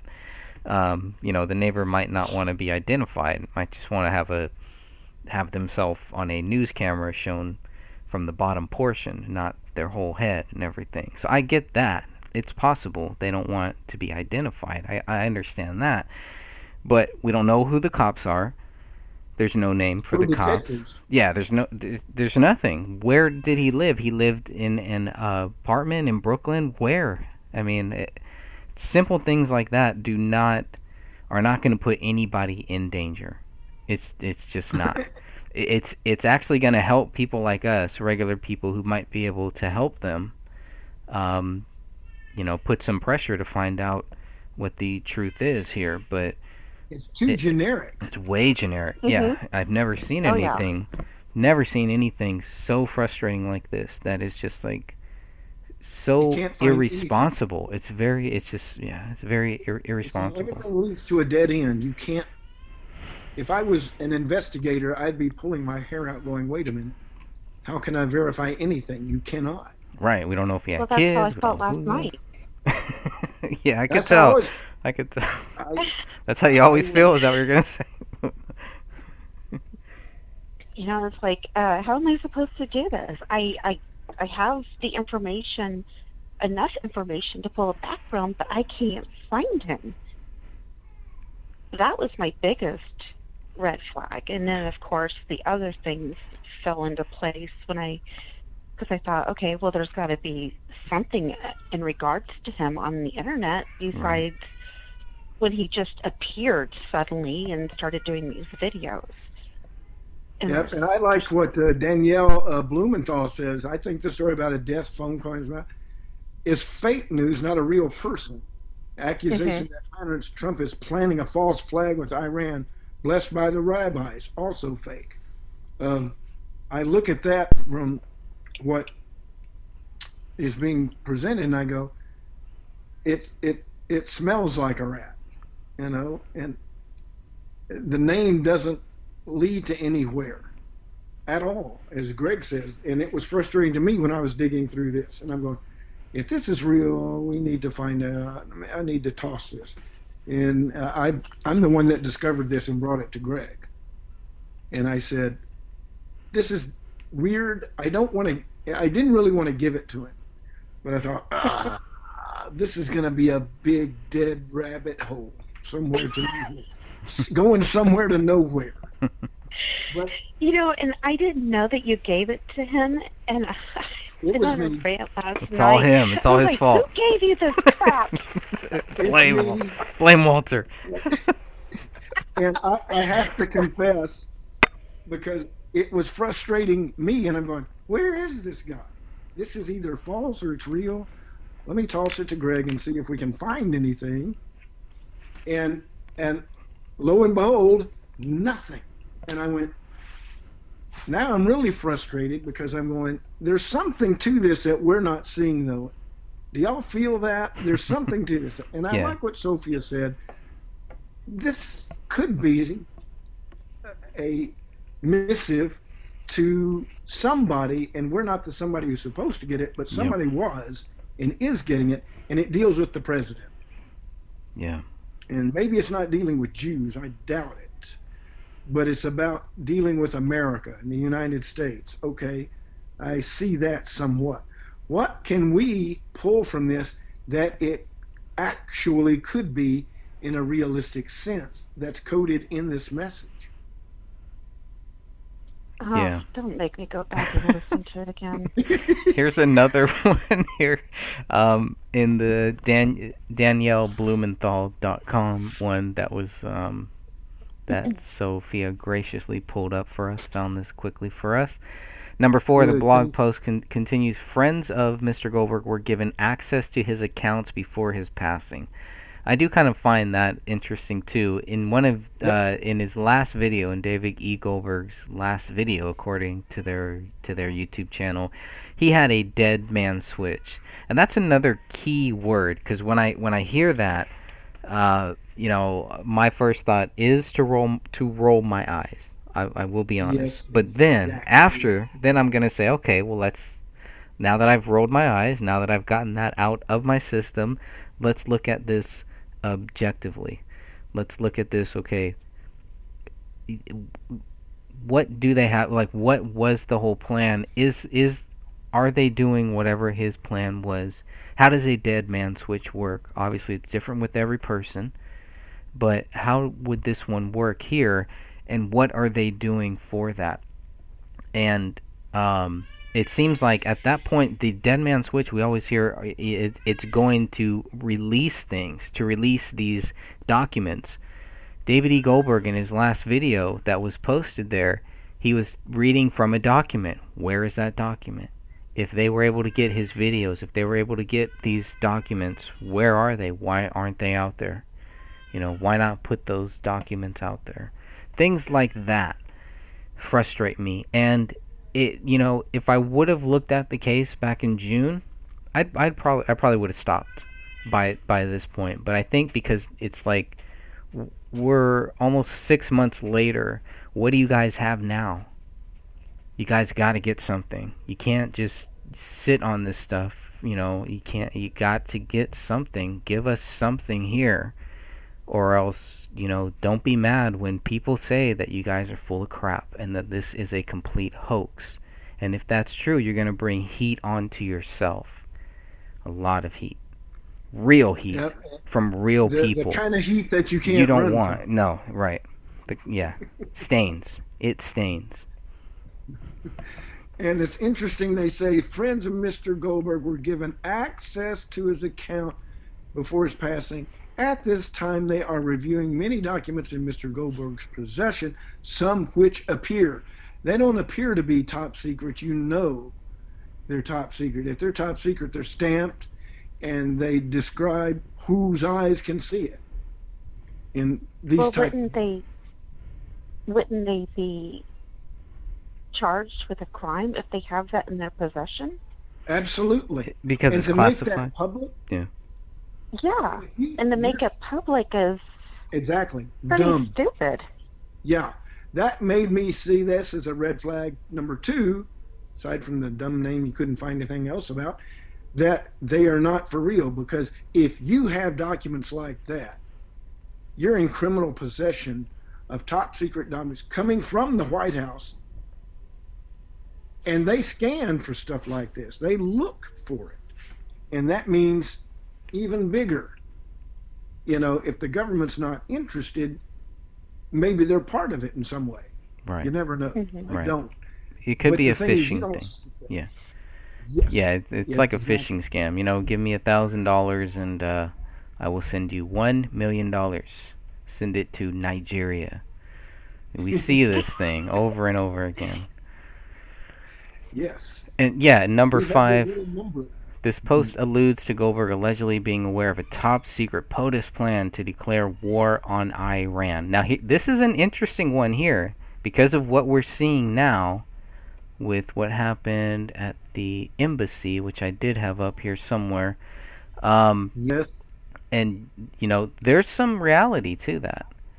So, And the timing of this with that had me going, whoa, that's kind of interesting. yeah, it's pretty odd.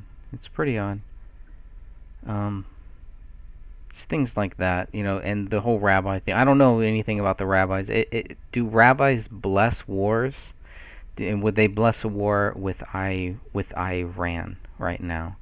I don't know. The Iran thing is an interesting thing. I've talked to a couple soldiers who served in Iraq and met some Iranians. I guess there's like a group of them that are living in Iraq, but they're from Iran and fighting the whole mullahs and blah blah blah and all this stuff. You look back in the 70s and 80s and how modern Yep.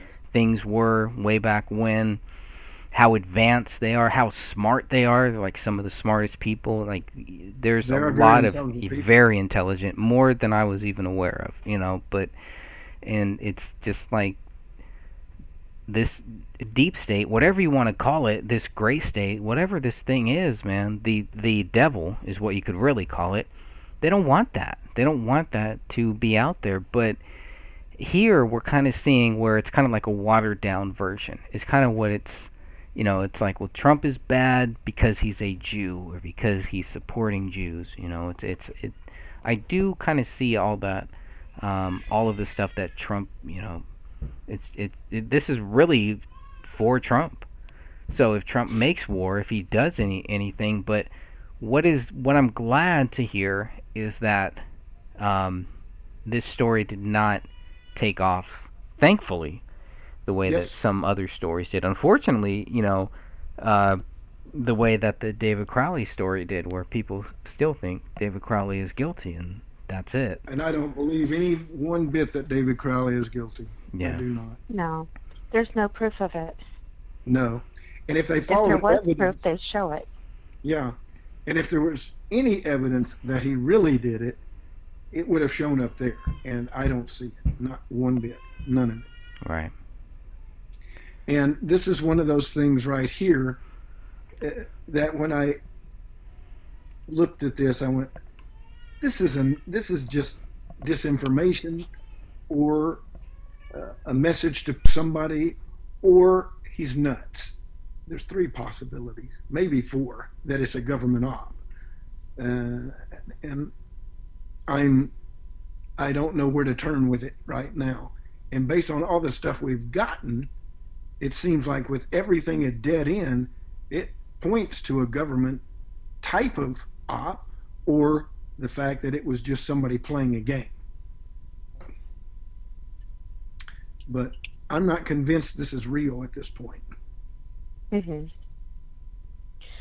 Well, we had a friend who is a really amazing researcher, and she was coming up with the same dead ends that we came up with. So I was actually surprised, but not surprised at the same time, if that makes sense. Yeah. Yep. If It's a there was double-edged anything sword. out there, yeah, if there was anything out there, I would have expected her to dig it up. Right. But she wasn't able to, and I'm like, wow, okay. Then that validates what I already. And it validates what I'm saying. The only thing that gets me is the Igor Dovlatov, and I want to look into him. Yeah. That's what I'm gonna do. Yeah, we need to start looking to some of our Russian friends and find out, because we might find out that well, okay, point number 18 in this Daniel Blumenthal, the photo for Igor Dovlatov is a fake-looking profile that looks similar to David Elias Goldberg. Note the receding hairline, the eyes, the mouth in particular. So there you go.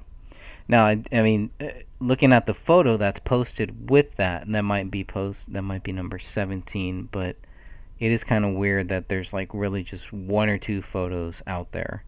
And, if this guy was really smart, if he was really off of the grid, then that's fine. But the public stuff, the stuff that shows how he died, would only help the friends of David Goldberg to get that out there.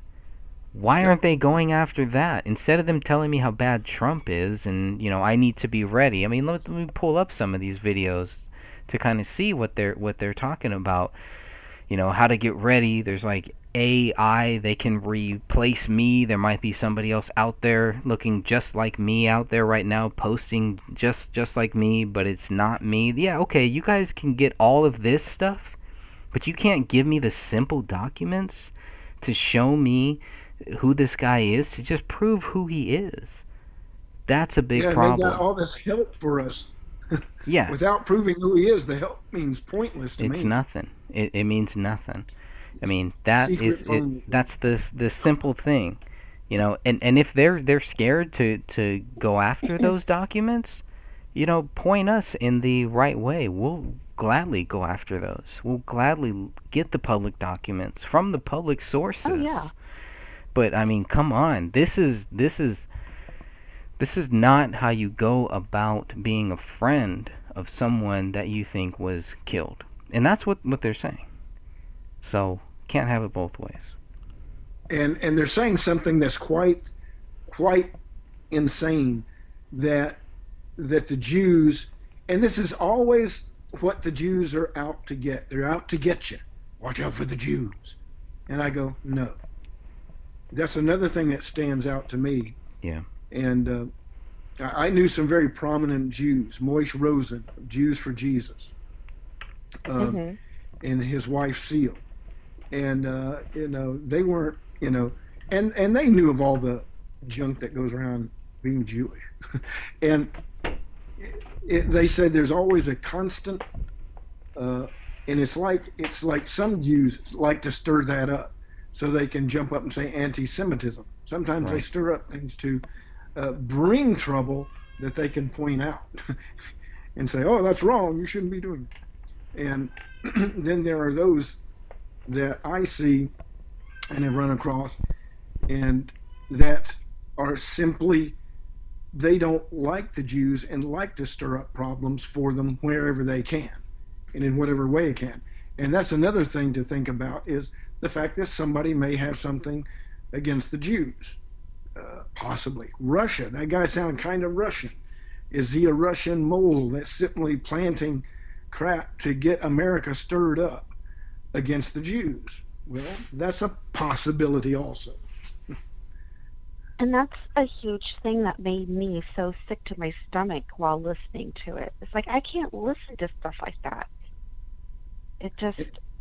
It nauseates me throughout my whole body. Because I identify very closely with you, man. I thought, and I have a prayer shawl, a tallit, and my son, and his wife's Jewish, so these things strike at me. I go, wait, that could affect my boy and his wife. She's Jewish. In fact, don't say this outside of the, edit this out, okay, Greg? What I'm about to say. Wait, no, I can't. This is live. We're live on YouTube now. Well, I'm not gonna say what I was gonna say. Oh, that's right. That's right. We're live, buddy. This isn't the recorded. No. I will not put that out. Anybody else? I'm sure somebody had their notepad out. Well, we got about 12 people in our live YouTube chat room right now, but it's just us 13, 14 people. It's cool. Don't worry. It's all good. I can tell you something that's quite interesting about my son's relations, but I'm going to leave that very much alone. Not even going to mention their name. A Jewish family. Okay. But I may have told you about it before, and I hope that wasn't made public. No, it was not. No. Oh, good. Because my son would kill me, and well, never mind. He would be like, "What are you doing?" Well, as long as we have documentation that that it really happened, I'll be Yeah, happy. well, this is the real deal with him and his family. I'm going. When he told me, I went, huh? I remember what you're talking about. Yep, And I went, I'm with "You're you. kidding me." He said, Dad. I went, "Okay, thanks for telling me." But anyway, getting back to the subject, um, that this interested me, and I did think of David Crowley when I looked at this. I thought this is really weird. He's talking about Jewish things, It hit and all the points. Yeah, it hit all the and key all the points. points of how the gray state was, and I was thinking, this is kind of like that. And I thought in a little bit like that. And I thought, and immediately I thought of you, Greg, in this. I thought maybe I should give this to Greg, and I thought, and I was debating it. And Sophia, that was me that did give it to Greg. So I'm the guilty party that led you on this wild goose chase. So please forgive me on that. But this thing intrigues me to no end. It does And me too, because I do think there is something here, not what we're seeing, but I think it's Sophia's right. right.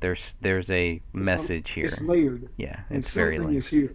Yeah. And I want to know.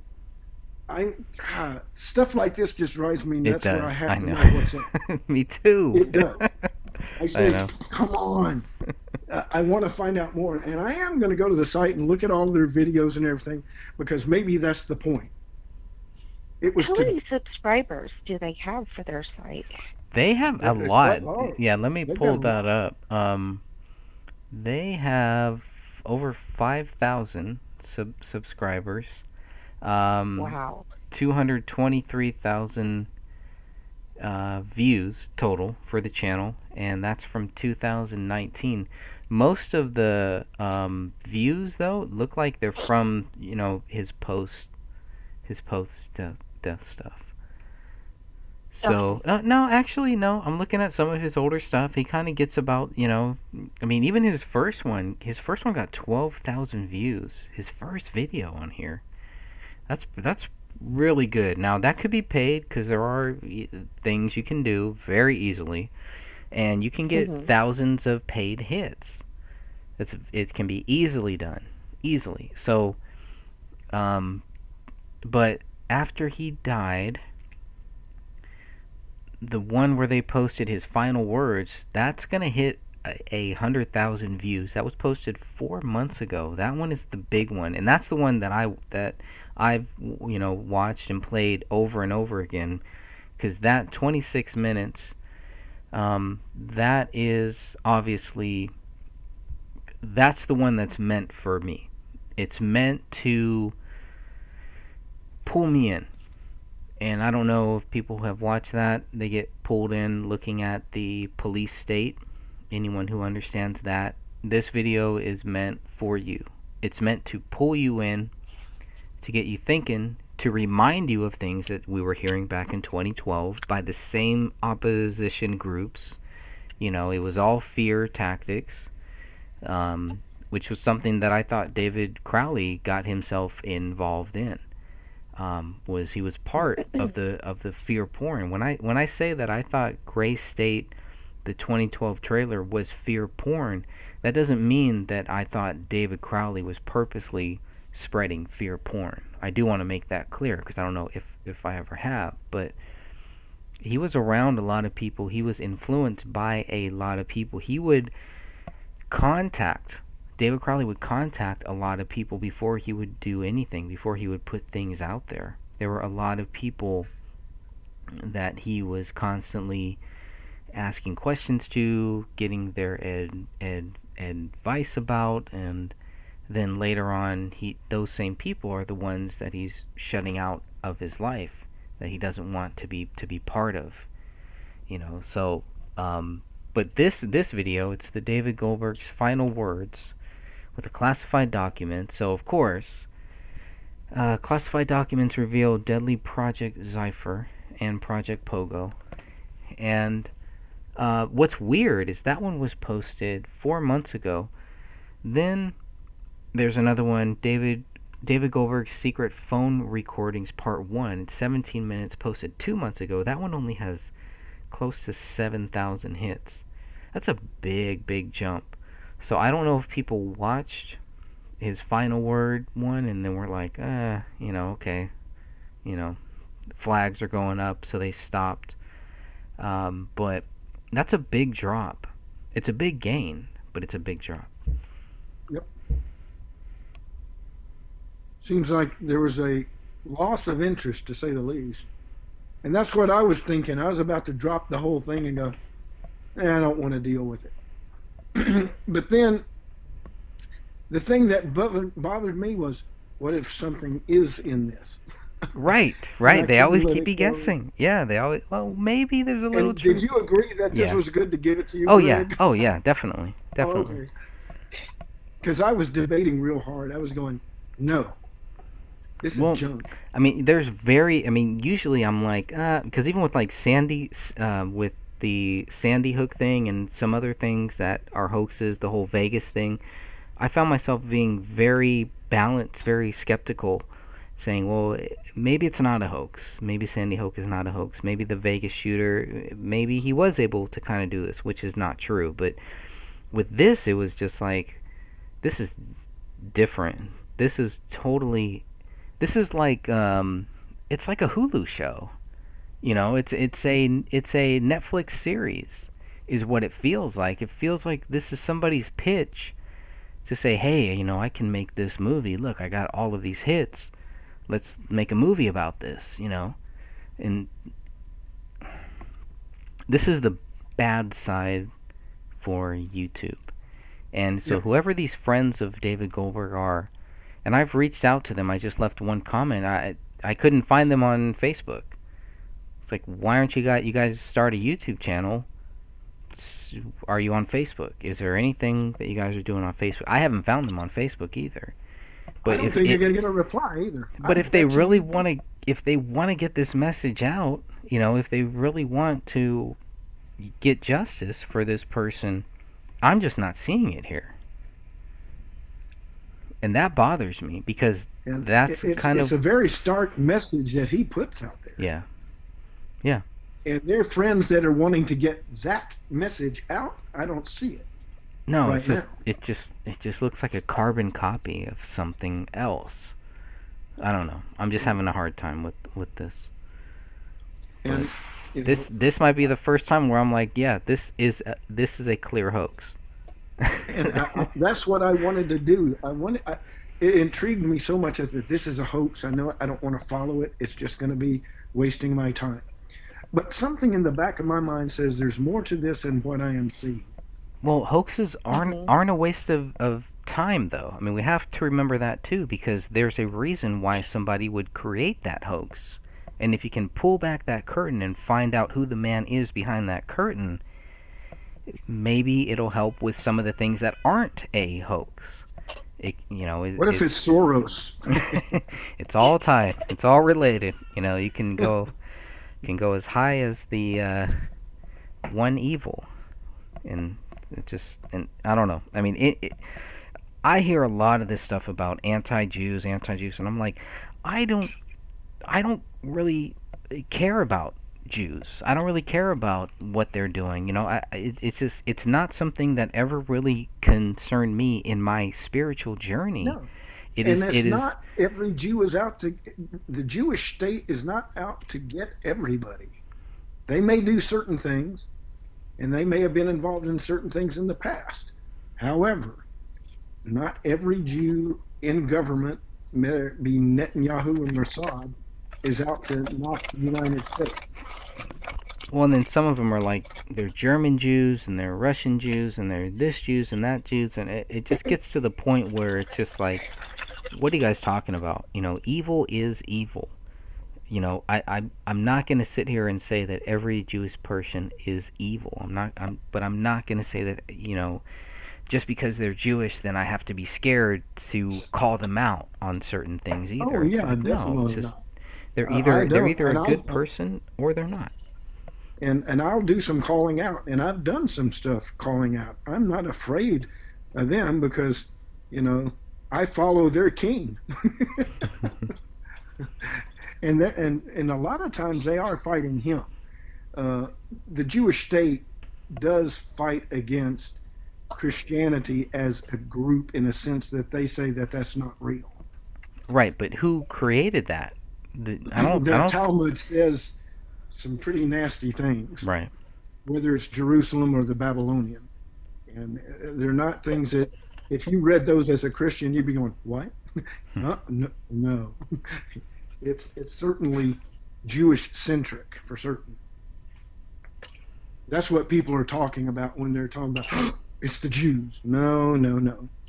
Uh, in certain parts of the Talmud it says that all are servants to the Jews, and that it, so it, you have to realize that not everybody in Judaism follows that. Right. Well, let's see. So we went through the Blumenthal articles. Henry Makow. Have you guys ever heard of him?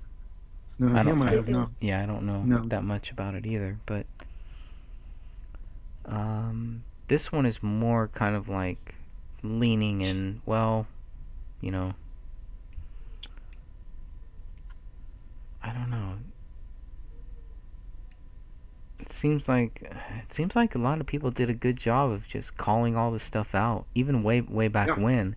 Maybe that's why it didn't get as much traction, and that's maybe that's why I haven't heard of this until yesterday. Brad Yeah. did the. I was too Hey, intrigued. check this out. Yeah, right. Let's start off the new year. Let's Right. see if we can find something. Nobody found anything, but this is some reality that's strange. Right. Right. Let's see. By Henry Mack. So he's a PhD, whoever this Henry Makow is. Somebody out there is probably really mad because we don't know who he is. But a White House insider who he refers to as a male, yet interviewed a female. Interesting.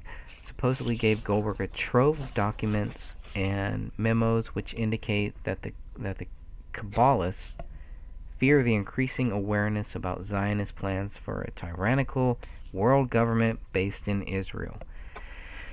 I don't know, man. This is a ball of twine that seems to unwind and lead nowhere. Yeah. I mean, we can't just say, hey, there's this thing called Project Cypher. Like, okay, if you have documents or if you have something. Because you're not going to be able to Google Cypher if it is a real thing. No, and if they had a dead man switch, all that stuff should be out there right now. Yep. It's the guy's dead. So I don't know. And he's thrown all the documents out to his friends. Yeah. Yeah, it's a Send you quagmire. Something. Yeah. A link for Project Zephyr and Project Pogo. Oh, I guess I didn't. Guess I No. sent it to myself.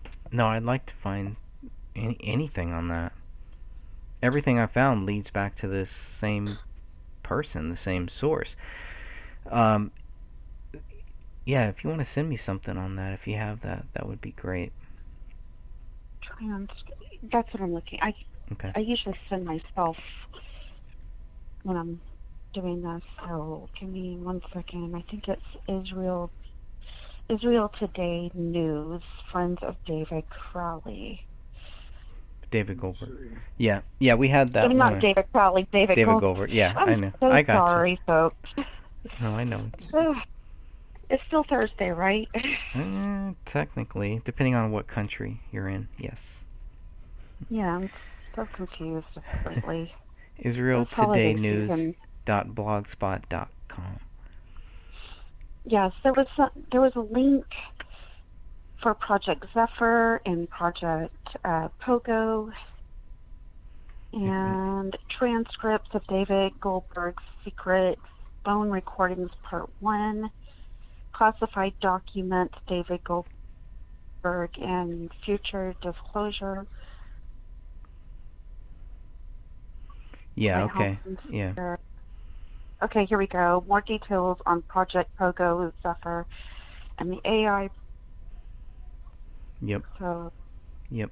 I'm looking at that right now. But see, that just leads back. Oh. Actually, that leads back to a blank page.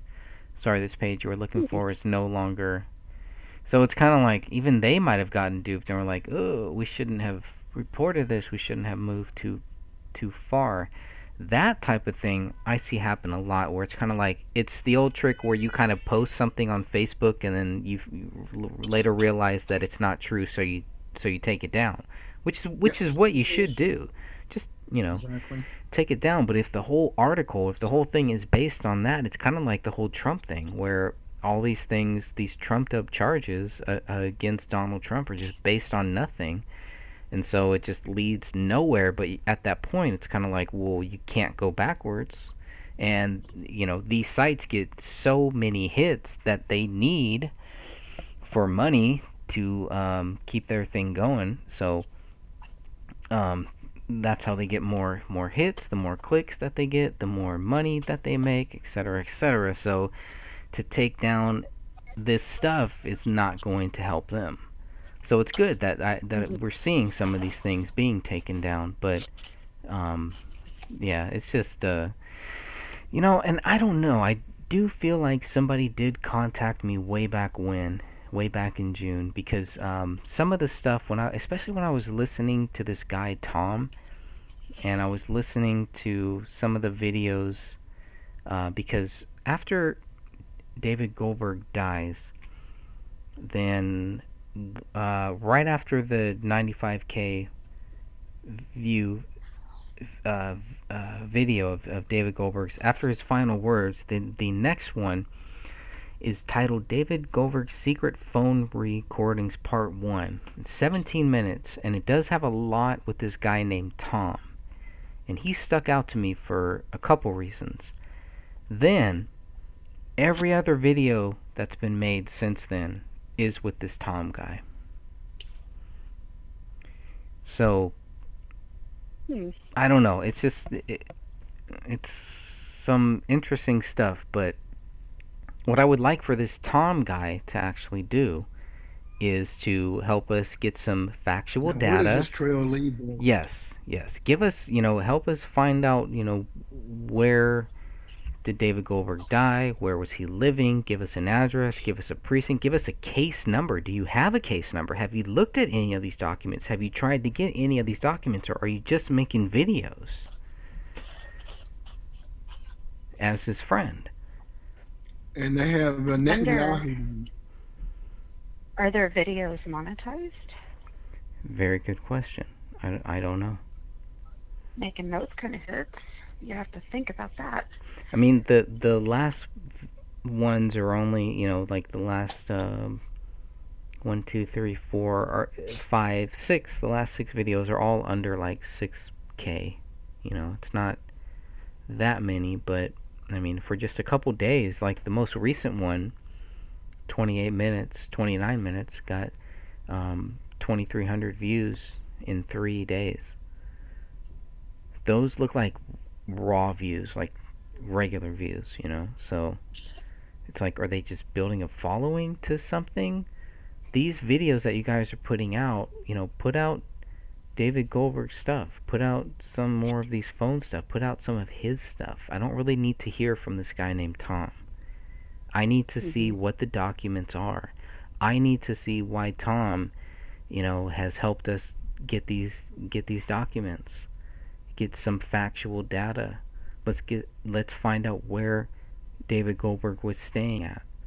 Let's just find out. What's the cover to the document? Something. Do that. Something. Anything. She is asking you to pull up it's KNOW News Now. Okay. The graphics are very similar to the David Goldberg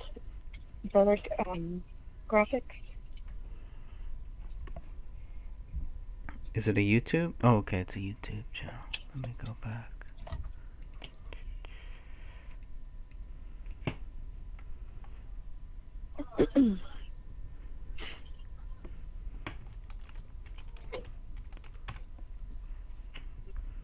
Yeah, this is actually this is one of the channels that they subscribe to. So David Goldberg had subscribed to this channel, or after his death, this was a channel that was subscribed to. Okay, so we're looking at this. I'm assuming he's probably got a video going back to when this happened. But yeah, oh, okay, I see. Yeah, it is kind of the same stuff. It's kind of the same, you know, heck, guy looks like Mason Hendricks. Oh, He you have really it pulled does. up? 'Cause Yeah, I can't see it. you'll see it here in a couple if you're on YouTube, you'll see it here in a few seconds. Okay. Alright, so let's see. Impeachment, like, wow, yeah, this all just looks like.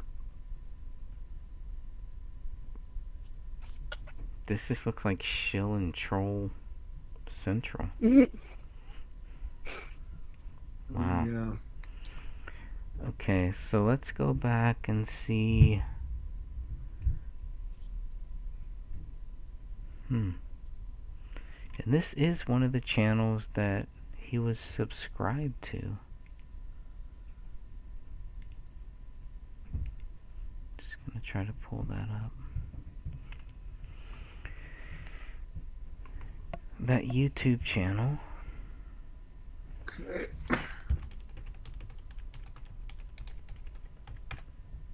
Friends of David Goldberg. And I can see. Yep, You're right, there's. He does look like Mason Hendricks. Yeah, it does. Yeah, Wait, no more what? news God on the right sound. Chosen supremacist?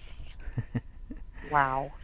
So under the Friends of People- David Goldberg YouTube channel, he has two featured channels. One is No More News, and the other is True News. Oh, that makes sense now, after looking at this stuff. Yeah. Ugh, I'm gonna need a shower after looking at this channel. Feel dirty? Oh, yes. Yeah, that's Man. it's. Yeah, I don't know. That's just it just all looks like a bunch of just nothing, basically. World Big War nothing. III, Iran, and Yeah. God's chosen supremacist. by- Really. oh, wow. Yeah. But everything is Jew. It's the whole thing. It's a key word there. The Yep. supremacist mindset. Yeah. I don't know. It's a very. This is a site that the Jews would mark as. We would recommend that. If Wow. you're. I would say they're nothing news. I don't know about no more news. Or no more news if they would just stop existing and be no more news. That would be great. Exactly. It just make the world a better place. They probably would. That's not going to be a site I'd be visiting. That might be a message from God, dude. Just no more news. Just Now, true news. Let's see true what news. they Yeah, say. true news is even worse. True news now. Yeah, this is the truth. This is it. This is all you need to know here. You know, we got the truth here. It's like if you have to put true in front of it, it's there's probably You a know reason. something's up. Yeah, it's probably not true. Especially when you can't put the E with it. Right. It's like when they say it's does all that mean? natural. It's all natural with natural flavors that aren't natural. Yeah. Exactly. That's fine. Yeah. It's not quite organic, just as good. Totally reckless. Underwritten. Okay. It's like a narcissist. All of this is just like a narcissist circle jerk or something. This is actually what I see the Friends of David Crowley doing. Right? I mean, Is that's something like that. yeah. I really think a lot of that is why it stuck out to me. It's just like there's a lot of just weird, similar pattern program things that are going on here. It's like they kind of took that program and just tweaked it, you know? And it's a disinformation campaign. Correct. And Correct. I find anti-type Jewish type stuff coming up more and more. Why do you Pretty think that soon I'm is? sure Why do you I'm think sure that? they're going to say Trump has commandeered the United States and we're now a part of Israel.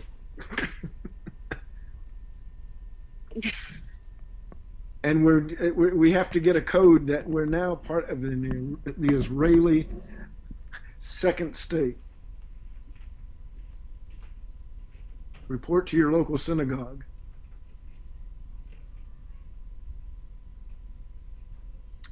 All right. This was worse than I thought. Uh-huh. It really was. You know, my daughter's godparent or godmother is Jewish, and you know, this is completely offensive to me. I'm sorry. It is to me too. I mean, believe me, because I'm not, I need to put this right. I love Judaism. I love the Jews. And salvation came by the Jews. And I have somebody on my line that I'm going to have to, on Facebook, that's going totally, I hate to say it, ape over the Jews. Are doing it all. They're doing all the evil. They were part of this and that in World War II. And it's getting to the point where I'm going, stop it. You're offending me. And it's very low IQ thinking to blame one race or one religion for everything that's gone wrong. And just because the Jews are rich in banking, oh, it's all them that control it. They're trying to kill us. No, they're not. They're working and doing as well as they can, like everybody else. Now, are there some that are in there probably doing that? Oh, okay, you might find a few that are in that mindset. But you can't put a broad brush and say all Jews are this. When you do that, that's wrong. It's just wrong. And I've known a lot of Jews in high positions in different places, and no, that's not their mindset at all. Are there some out there? Even some Jews say, yeah, there's some that want to do it that way, but they're not generally very successful at doing those things.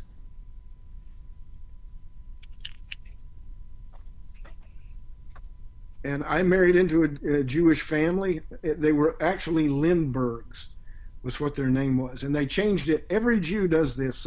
Many of them, not all of them, changed their last name to Lind instead of Lindbergh, because they didn't want to be known as Jews, because of the very mentality that you were talking about, Sophia. It's all the Jews. And and I had a father who was an erring father who birthed me, and so it's one of those things that you just go, well, okay. And when my son, he was looking up his, taking his DNA test, and said, maybe you don't want to do that. And he said, Dad, I've got Jewish blood. I go, no kidding. Wow. Amazing, isn't it? And I said, guess what? Your mother is, Jewish, and part of, yeah. And he used to say when I got dressed, Dad, you look Jewish now. I go, huh, what amazing. I don't know why that is. Now he goes, oh, I said, yeah, your mother was. That makes, yeah, you're Jewish. So he's been stunned ever since he found that out. He thought he was a typical white American. And I thought, I wish I hadn't have told him what I did. But sometimes it's better not to know you're Jewish. Well, I kind of thought that too, because we grew up, we never talked about that. We never worried about race. We never worried about who's Jewish. We never worried about any of that. I grew up with like white people, and and you don't say, oh, they're Jewish, are they Mexican, are they British, right. You didn't sit there and go who they are. No. You just say you're my friend, whoever they are. That's it. They're either a good person or they're not. Yeah. That's it. And my mom was that way. She was very particular about who she associated with and all this kind of stuff. And I felt uncomfortable with that. And my mother grew up with money, and so you kind of, and she told me one time, we don't associate with those types. And I was going, what are you talking about? Those types. Who are the types? What are you talking about? And it, I don't know, but I think people with money sometimes, some of them, not all of them, have this attitude that they're something that they're not. Uh, you know, and my mother ran in, and dad ran in, crowds that my dad felt uncomfortable with. He considered himself just what he considered an average person. And my mom, though, she ran with all kinds of elites. I'll just leave it at that.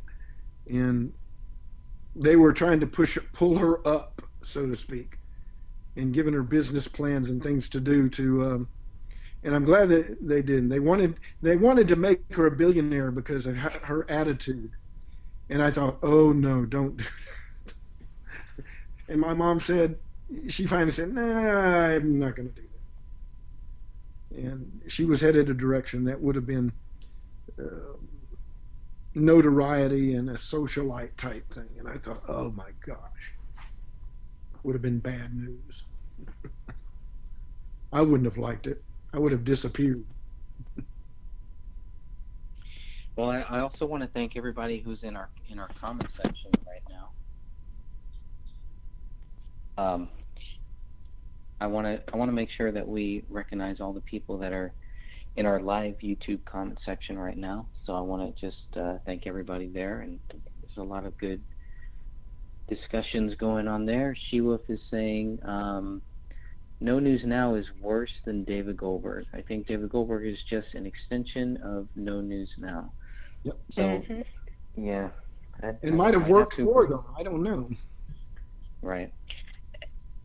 I don't know. It could be the same people, just disguising their voices. And it could be them just trying to draw new people in. Yeah. It could be the whole thing is nothing but that. Which then Sophia would want to beat me. But it definitely worked because I was drawn in. Didn't I was, and normally I would have dropped this as junk real quick. And generally I do it. I think next time I run across something like this, I'm going to remember this experience.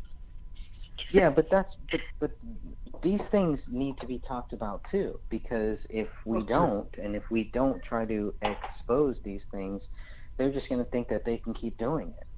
So no, these are the things that I really love to catch, because with the David Crowley thing, I was concerned that was a hoax too, that he was using this to gain publicity, blah blah blah. There's no bodies, they're mannequins, things like that was just okay. But at least we were able to get some documentation, to get something on it. With this one, it's just like this smells like a hoax to me. I just smell a dog in this one. But Sophia mentioned some things that it could be that intrigued me. I thought, well, okay, maybe that. But then it ties to no news and true news right there.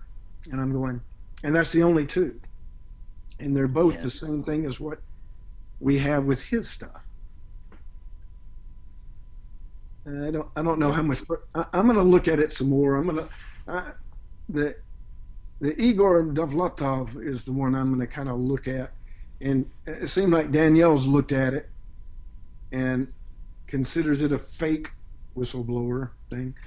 This has so many layers to it. It's ridiculous just in the little bit we've touched, and it's almost out of bounds. It makes me wonder, how do I progress with this? This is It's like they really tried to do the whole, Trump is a Zionist, he's a Jew, he's this, he's that, and they just really didn't do a very good job. It's like watching a B movie, And it's overkill. Mr. Goldberg is so over the top. It seems real, but then he blows it with. He's not a good actor. Definitely. And constantly saying, I could be killed, I'm going to be killed. And of course he dies. All convenient, it works out. He does know he was going to die, and he dies. And his friends take over. And the friends, who remain anonymous, just like Mr. Goldberg, in my opinion, all point to a setup of some type. Yeah, and go ahead. Yes, no, fine, go ahead. I was going to say, the whole purpose, the reason why I wanted to do this video, to have us on, is to get people's views. I want to get real people's views. We have people in our chat room now, real people. I want to know what you guys think about this case. I hope they think like me. This is junk. Nobody thinks like you. I'm sorry, my friend. Oh, I know. I'm quite different. I'm just kidding. I was just messing with you. But I mean, that's really the whole point, is because, I want to hear what other people think here. And I think both of you have really made some very good points, and have really helped me think that, man, I would love to think that this wasn't a hoax, but all signs point to yes. So how does everybody else in our chat room feel? And remember, I've only been looking at this for 1 day, 2 days. Yep. So I'm not going to be like certain police departments and just think that I have it all figured out within 24 hours. Yeah. I'm not going to do that. But the one thing is interesting, it was talking about when the EMTs got there was a group of cops and other law enforcement he couldn't identify, he thought were detectives, and the neighbor was ushered out. Okay, that doesn't sound real. Right. Neighbor ushered out and asked questions by the cop. And police tape was placed around the apartment.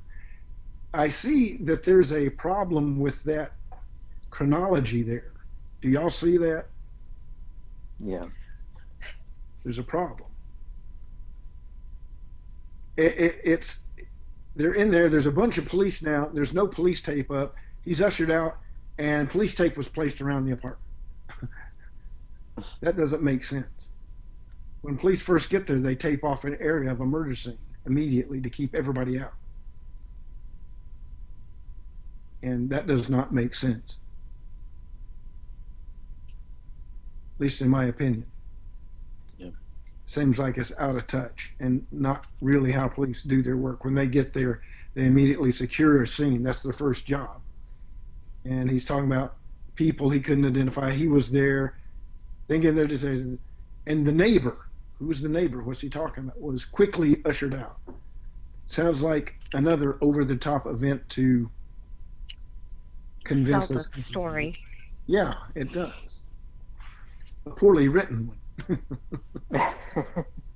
Not written to convince us of anything. So, Sophia, what do you think? Oh, to me, in my opinion, I think that this is a hoax. Are you 100%? Yes, I am. Unless I see real information to change my mind, in my opinion, this is a hoax. And I'm so 99%. Okay, Walter, you are too? I'm close to where she is at this point. It almost makes me regret bringing it. Is how I'm feeling right now. And see, but that's what they want too. They want you to be like, well, unless I can vet it, unless I can look at it, I'm not gonna spread it.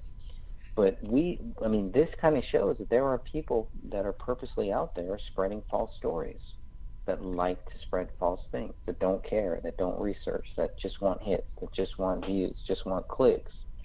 Yep. Because that's how they make money. It's disinformation at its best, kinda. Right. If you could call it that. It was a good book. There's gonna have to be real information, like a police report. There's gonna have to be a death certificate, an obituary, like a legit one, not something that can be made online by anybody. Yeah. Well, shouldn't that be the first thing? Shouldn't that be A the first thing that they newspaper do? report. right? I mean, where was there a funeral? Was there a memorial service? Was he married? Uh, They have kids? Yeah. yeah, who's his family? Who are these friends? Does he have a mother, a father? Was he born from a virgin child? We don't know. I can truly understand him using an alias if he had information that could get him in trouble. And I truly can understand that. But this is elaborate. But when you scratch it, you get to these dead ends pretty quickly. And I'm pretty over it really by now. I'm just over it. Well, that was the other thing. Yeah, I mean, we don't need to spend that much time on it, right? We're not going to spend a lot of time on it, but I do think it's good to get this out there and to kind of help other people who haven't seen this yet to kind of see, okay, yeah, there's something really, really odd here, but also, I mean, on a deeper level, this gives us a glimpse into what we are fighting, into what they will do, how far they will go in order to just spread these false stories and these hoaxes and things like that. And once again, if anybody wants to come here and prove that this isn't a hoax, I'll gladly have you on. Uncensored, you can say whatever you want, do whatever you want. If this guy Tom wants to come on, and I will send this video to them. I'll send this video to the friends of David Goldberg, because from what I hear, this guy Tom is willing to answer any questions. So we're gonna take him at his word, and we want to know. And I want to know. Yeah, I mean, I'll let you guys all speak for yourself. I don't want to speak for either of you or for anybody in our chat room, but I want to know, how do we get some documents? How do we get some facts here to show that this isn't a hoax? I want Tom and these people and the friends to help us prove that this isn't a hoax. How are they going to do that? So I challenge them for that. Yeah, and not more just a draw to get them to go to No News and True News, if that is. And what's interesting, it would be good to see who started True News and No News. Is there a David Goldberg tied to that? It's this Alex Jones? Probably Alex Jones. Don't worry. I'll call him. Oh boy, it's in. Design it. Don't worry. This is just one of the most interesting things I've run across that I've wasted my time with, and y'all's time with. Well, we have people who claim that David is guilty and stuff, David Crowley, and that we believe every conspiracy theory that we come across and stuff. And that's absolutely not true. Oh, no. We don't believe every conspiracy theory. I mean, we looked into this, to the David Goldberg thing, and there was no teeth to that whatsoever. Nope. You can use this as a flag for that. And I tend to vet things before I jump into it, and that was, like, there was another case that we were looking into, another author who died and stuff, and there's just so many red flags going up in that one that I had to walk away. I just couldn't anymore. And it's just, several people are still looking into it, so I can't really go into details. Right, and with this, just listening to what I did on the videos had me going, no. But what he was saying was intriguing, and I thought, well, the Jews are going to get me, really. Yeah, okay.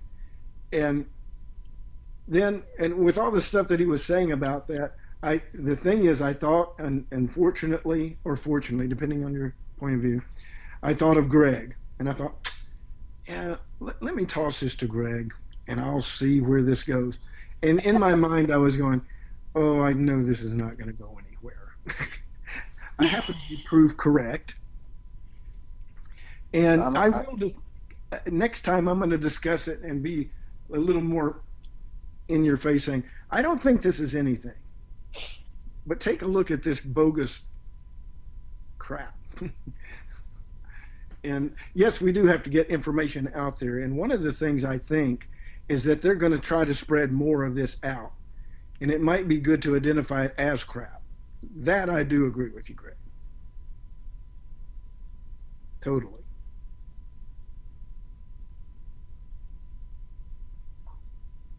Still there, Greg? Yep, I'm here. Oh, yeah. Okay. Like I said, just show us the paperwork and stuff. Yes. Give us the file number. We'll send out the FOIAs and get the information from the police and from the ME. We'll do it. We'll do that legwork for you guys, friends of David Goldberg. We'll do it for you if you're not willing to do it. Just give us the case number and the dates. And his address. That's important. Yeah, the address. Because, you have to add that in there so that they can pull up the right person. Yep. But he gave his full name. Spell that out. Yeah, have the address.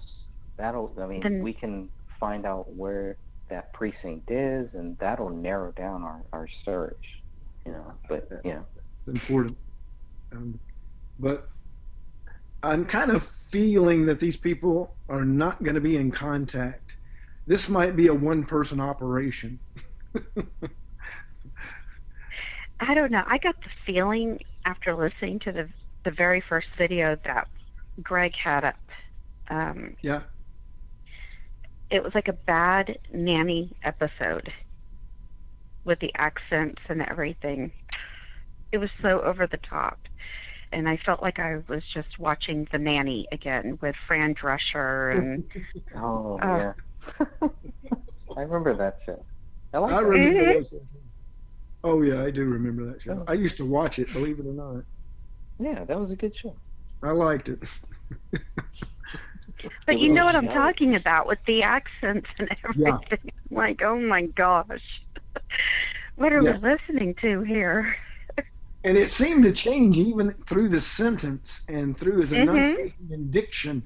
It's like he was having a hard time maintaining that, and he was trying to make an accent that he couldn't hold. And, and then it's like the David Goldberg character changes from video to video, too. It's like, wait a minute, who was I listening to just then? Because we have somebody else now playing that role. So this okay. I want to keep looking at the sites and watching and see to see if they put any more videos up and who's running that. There's something behind this, and there's a reason they're doing this. And Tom, whoever this guy is, Tom, it sounds like that's the guy that we want to have on here.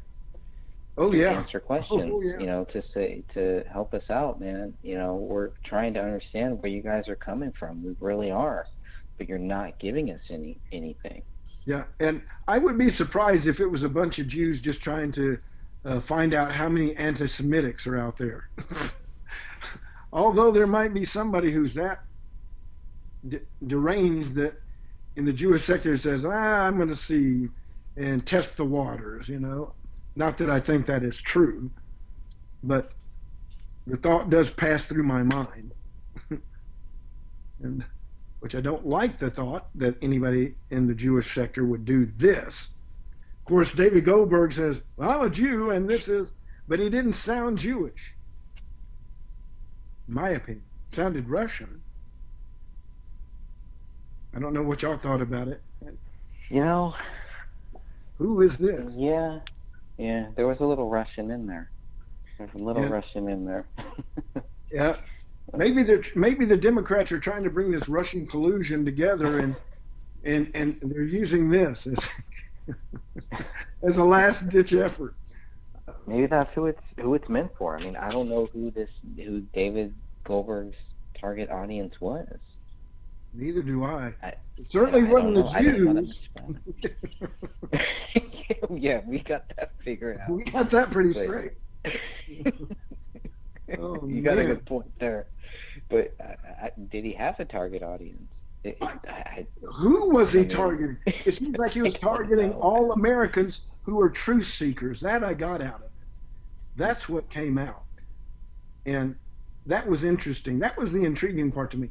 Oh, there's going to be a Jewish plan to identify all the truth seekers who know about Zionism so you can eliminate them all at once. Oh, wow. Sounds like a plan. Oh. I think some lonely person in New York came up with this and had to give them something to do. Well, I think there was something. Now, I could be wrong, but I think there was something that happened in New York in 2001. I could be wrong. My memory might escape me. But yes, I think it was a big event. Oh, yeah. And some people said the Jews did that. Right. And I go, it was an inside job. It's more like the, you know what I think on that one, Greg. And I think that was an inside job that was not very well done. And then, when you have free fall buildings, no, that didn't come down from the planes. Neither did Building 7. And it was all obvious to me. I was going, oh my gosh. And when I looked at the videos, I thought, no.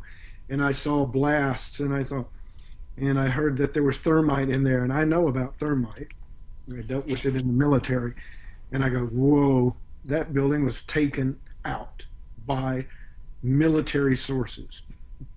In my opinion, not pointing at any particular military, but who knows. But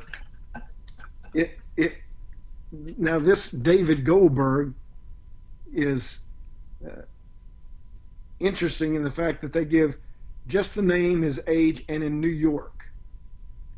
It doesn't say New York City, which is what I would think. And like I said, this generic site makes it all generic to the point where, as Sophia, myself, and you couldn't find one bit about him at all. So again, my question is, why?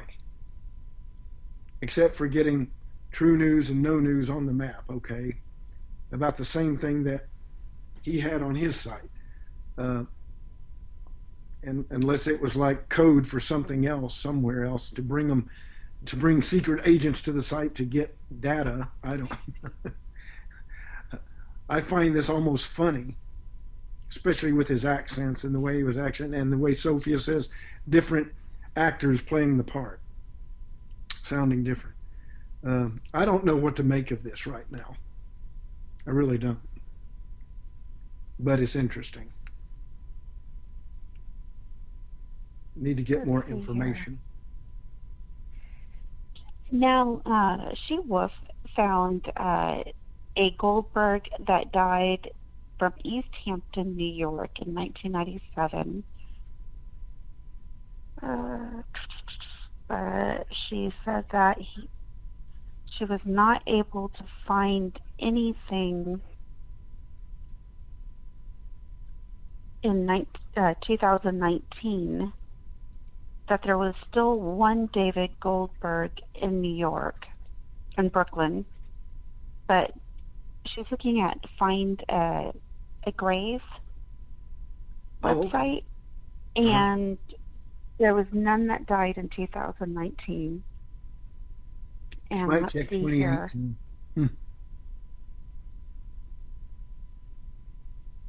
Nope, it's not the same David though. Okay. Not 59. Huh.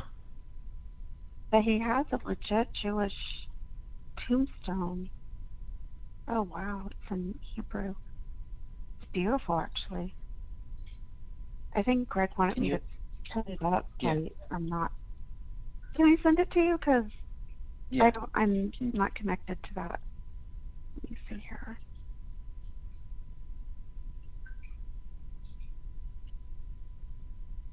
I'm going to send you two different things, Greg.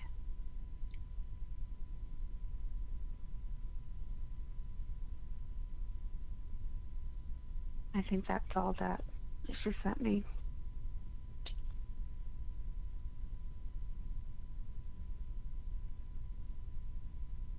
But the headstone was just gorgeous. And it's legit Jewish headstone.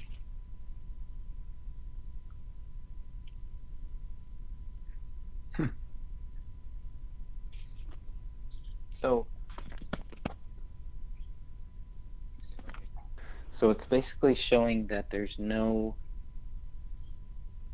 one named David Goldberg that died in Brooklyn, in Kings County, in 2009, in New York, in the whole state of New York. Wow. I mean, how are we gonna have to narrow down this search? But based on that, could it be 2018? Are they saying this was 2019 directly? 2019. Yeah. Yeah. Electric before his death, 6/8/19. Okay, well, I was just. Okay. All right, so at least we got the county. So Kings County. And go from there, and we can just figure out if anyone with that name died in 2019. I think that's a great way to start. Man. And there was none in New York for 2019 named Goldberg who died. Did I understand that correctly? With his correct name. There was nobody with that his name. Well, I'm gonna get up tomorrow morning and start looking up David Goldberg and Igor and start traipsing around and looking at their sites. That'll be good. Okay. Well, we spent 3 hours spinning our wheels and dug a good hole with that. So I'm sorry. Yeah, I think I should say I'm sorry. This was one of those things that now as I look back on it, even though Greg wanted it, okay, I was thinking, I was still 50-50. Now that I look at this and all that we've been through, I go, oh, okay, this was a dead end. But I still, in the back of my mind, though, I think there's something to this, though. That's what I don't like. Mm-hmm. And I'm going, what? Is this simply just to get people to spin their wheels, or is there something else behind it? And I had this draw to look at it further, but I don't want to do that because I'm afraid I'm going to find exactly what I'm thinking. It'll be just worthless work and a dead end.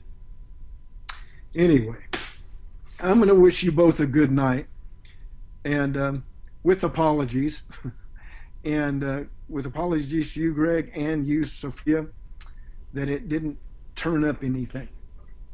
No, that's good. Yeah, there's nothing to apologize for. Yeah.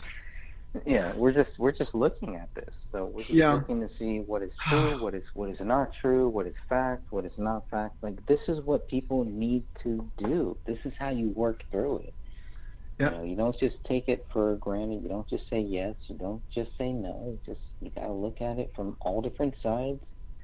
Try to find some credible people, some trustworthy people, and I hope we can find somebody with this. I'd like to find the person who put it out there. That's what I want. I want to say, and then get them and go, why did you do this? What's the point? And one thing that stands out is exposing the gatekeepers who constitute most of the alternative media, Right. like InfoWars. I'm going, oh, so this is something that is made to counter truth media, alternative media, and I don't think all of it is bad. I tend to take it one at a time, though, and want to check them out. Because I did not like InfoWars. Sorry, Greg, nothing against you. I was one of those that was going, I don't like, it's just too over the top for me. And and I realize there are quote unquote those who are quote gatekeepers, and they say that who constitute most of the alternative media. So I think this is the focus right there. That right there. And tying that to the two sites that are there, because maybe those two sites are gatekeeper sites. That what they're exposing is what they are. Okay. Because that would be something to draw people into with all their videos or doing this. And they're keeping account and getting who they're bringing in and making a list and checking it twice. Well, I mean, we also have to, I mean, God is working through this. This is all part of God's plan, so he's moving these people to make these fake stories, to do whatever, to help expose lies versus truth. But, yes, so we can't just focus on what they're doing. And I know that you're not. I know a lot of us, we're focused on what Jesus Christ is doing for us, on what God is doing for us, and what he's leading us to. And he's led us to look at this case. It's not to say you need to solve this case. He's showing us things. We just need to just take that.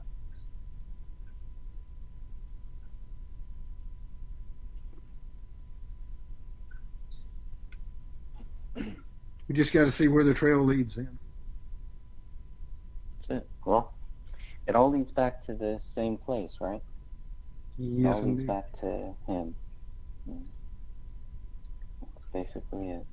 This was, like I said, this was strange when I saw this, and I felt I had to give it to you. Why, I don't know.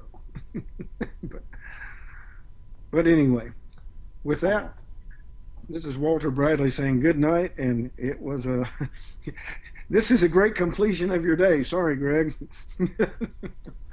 After all you've been through.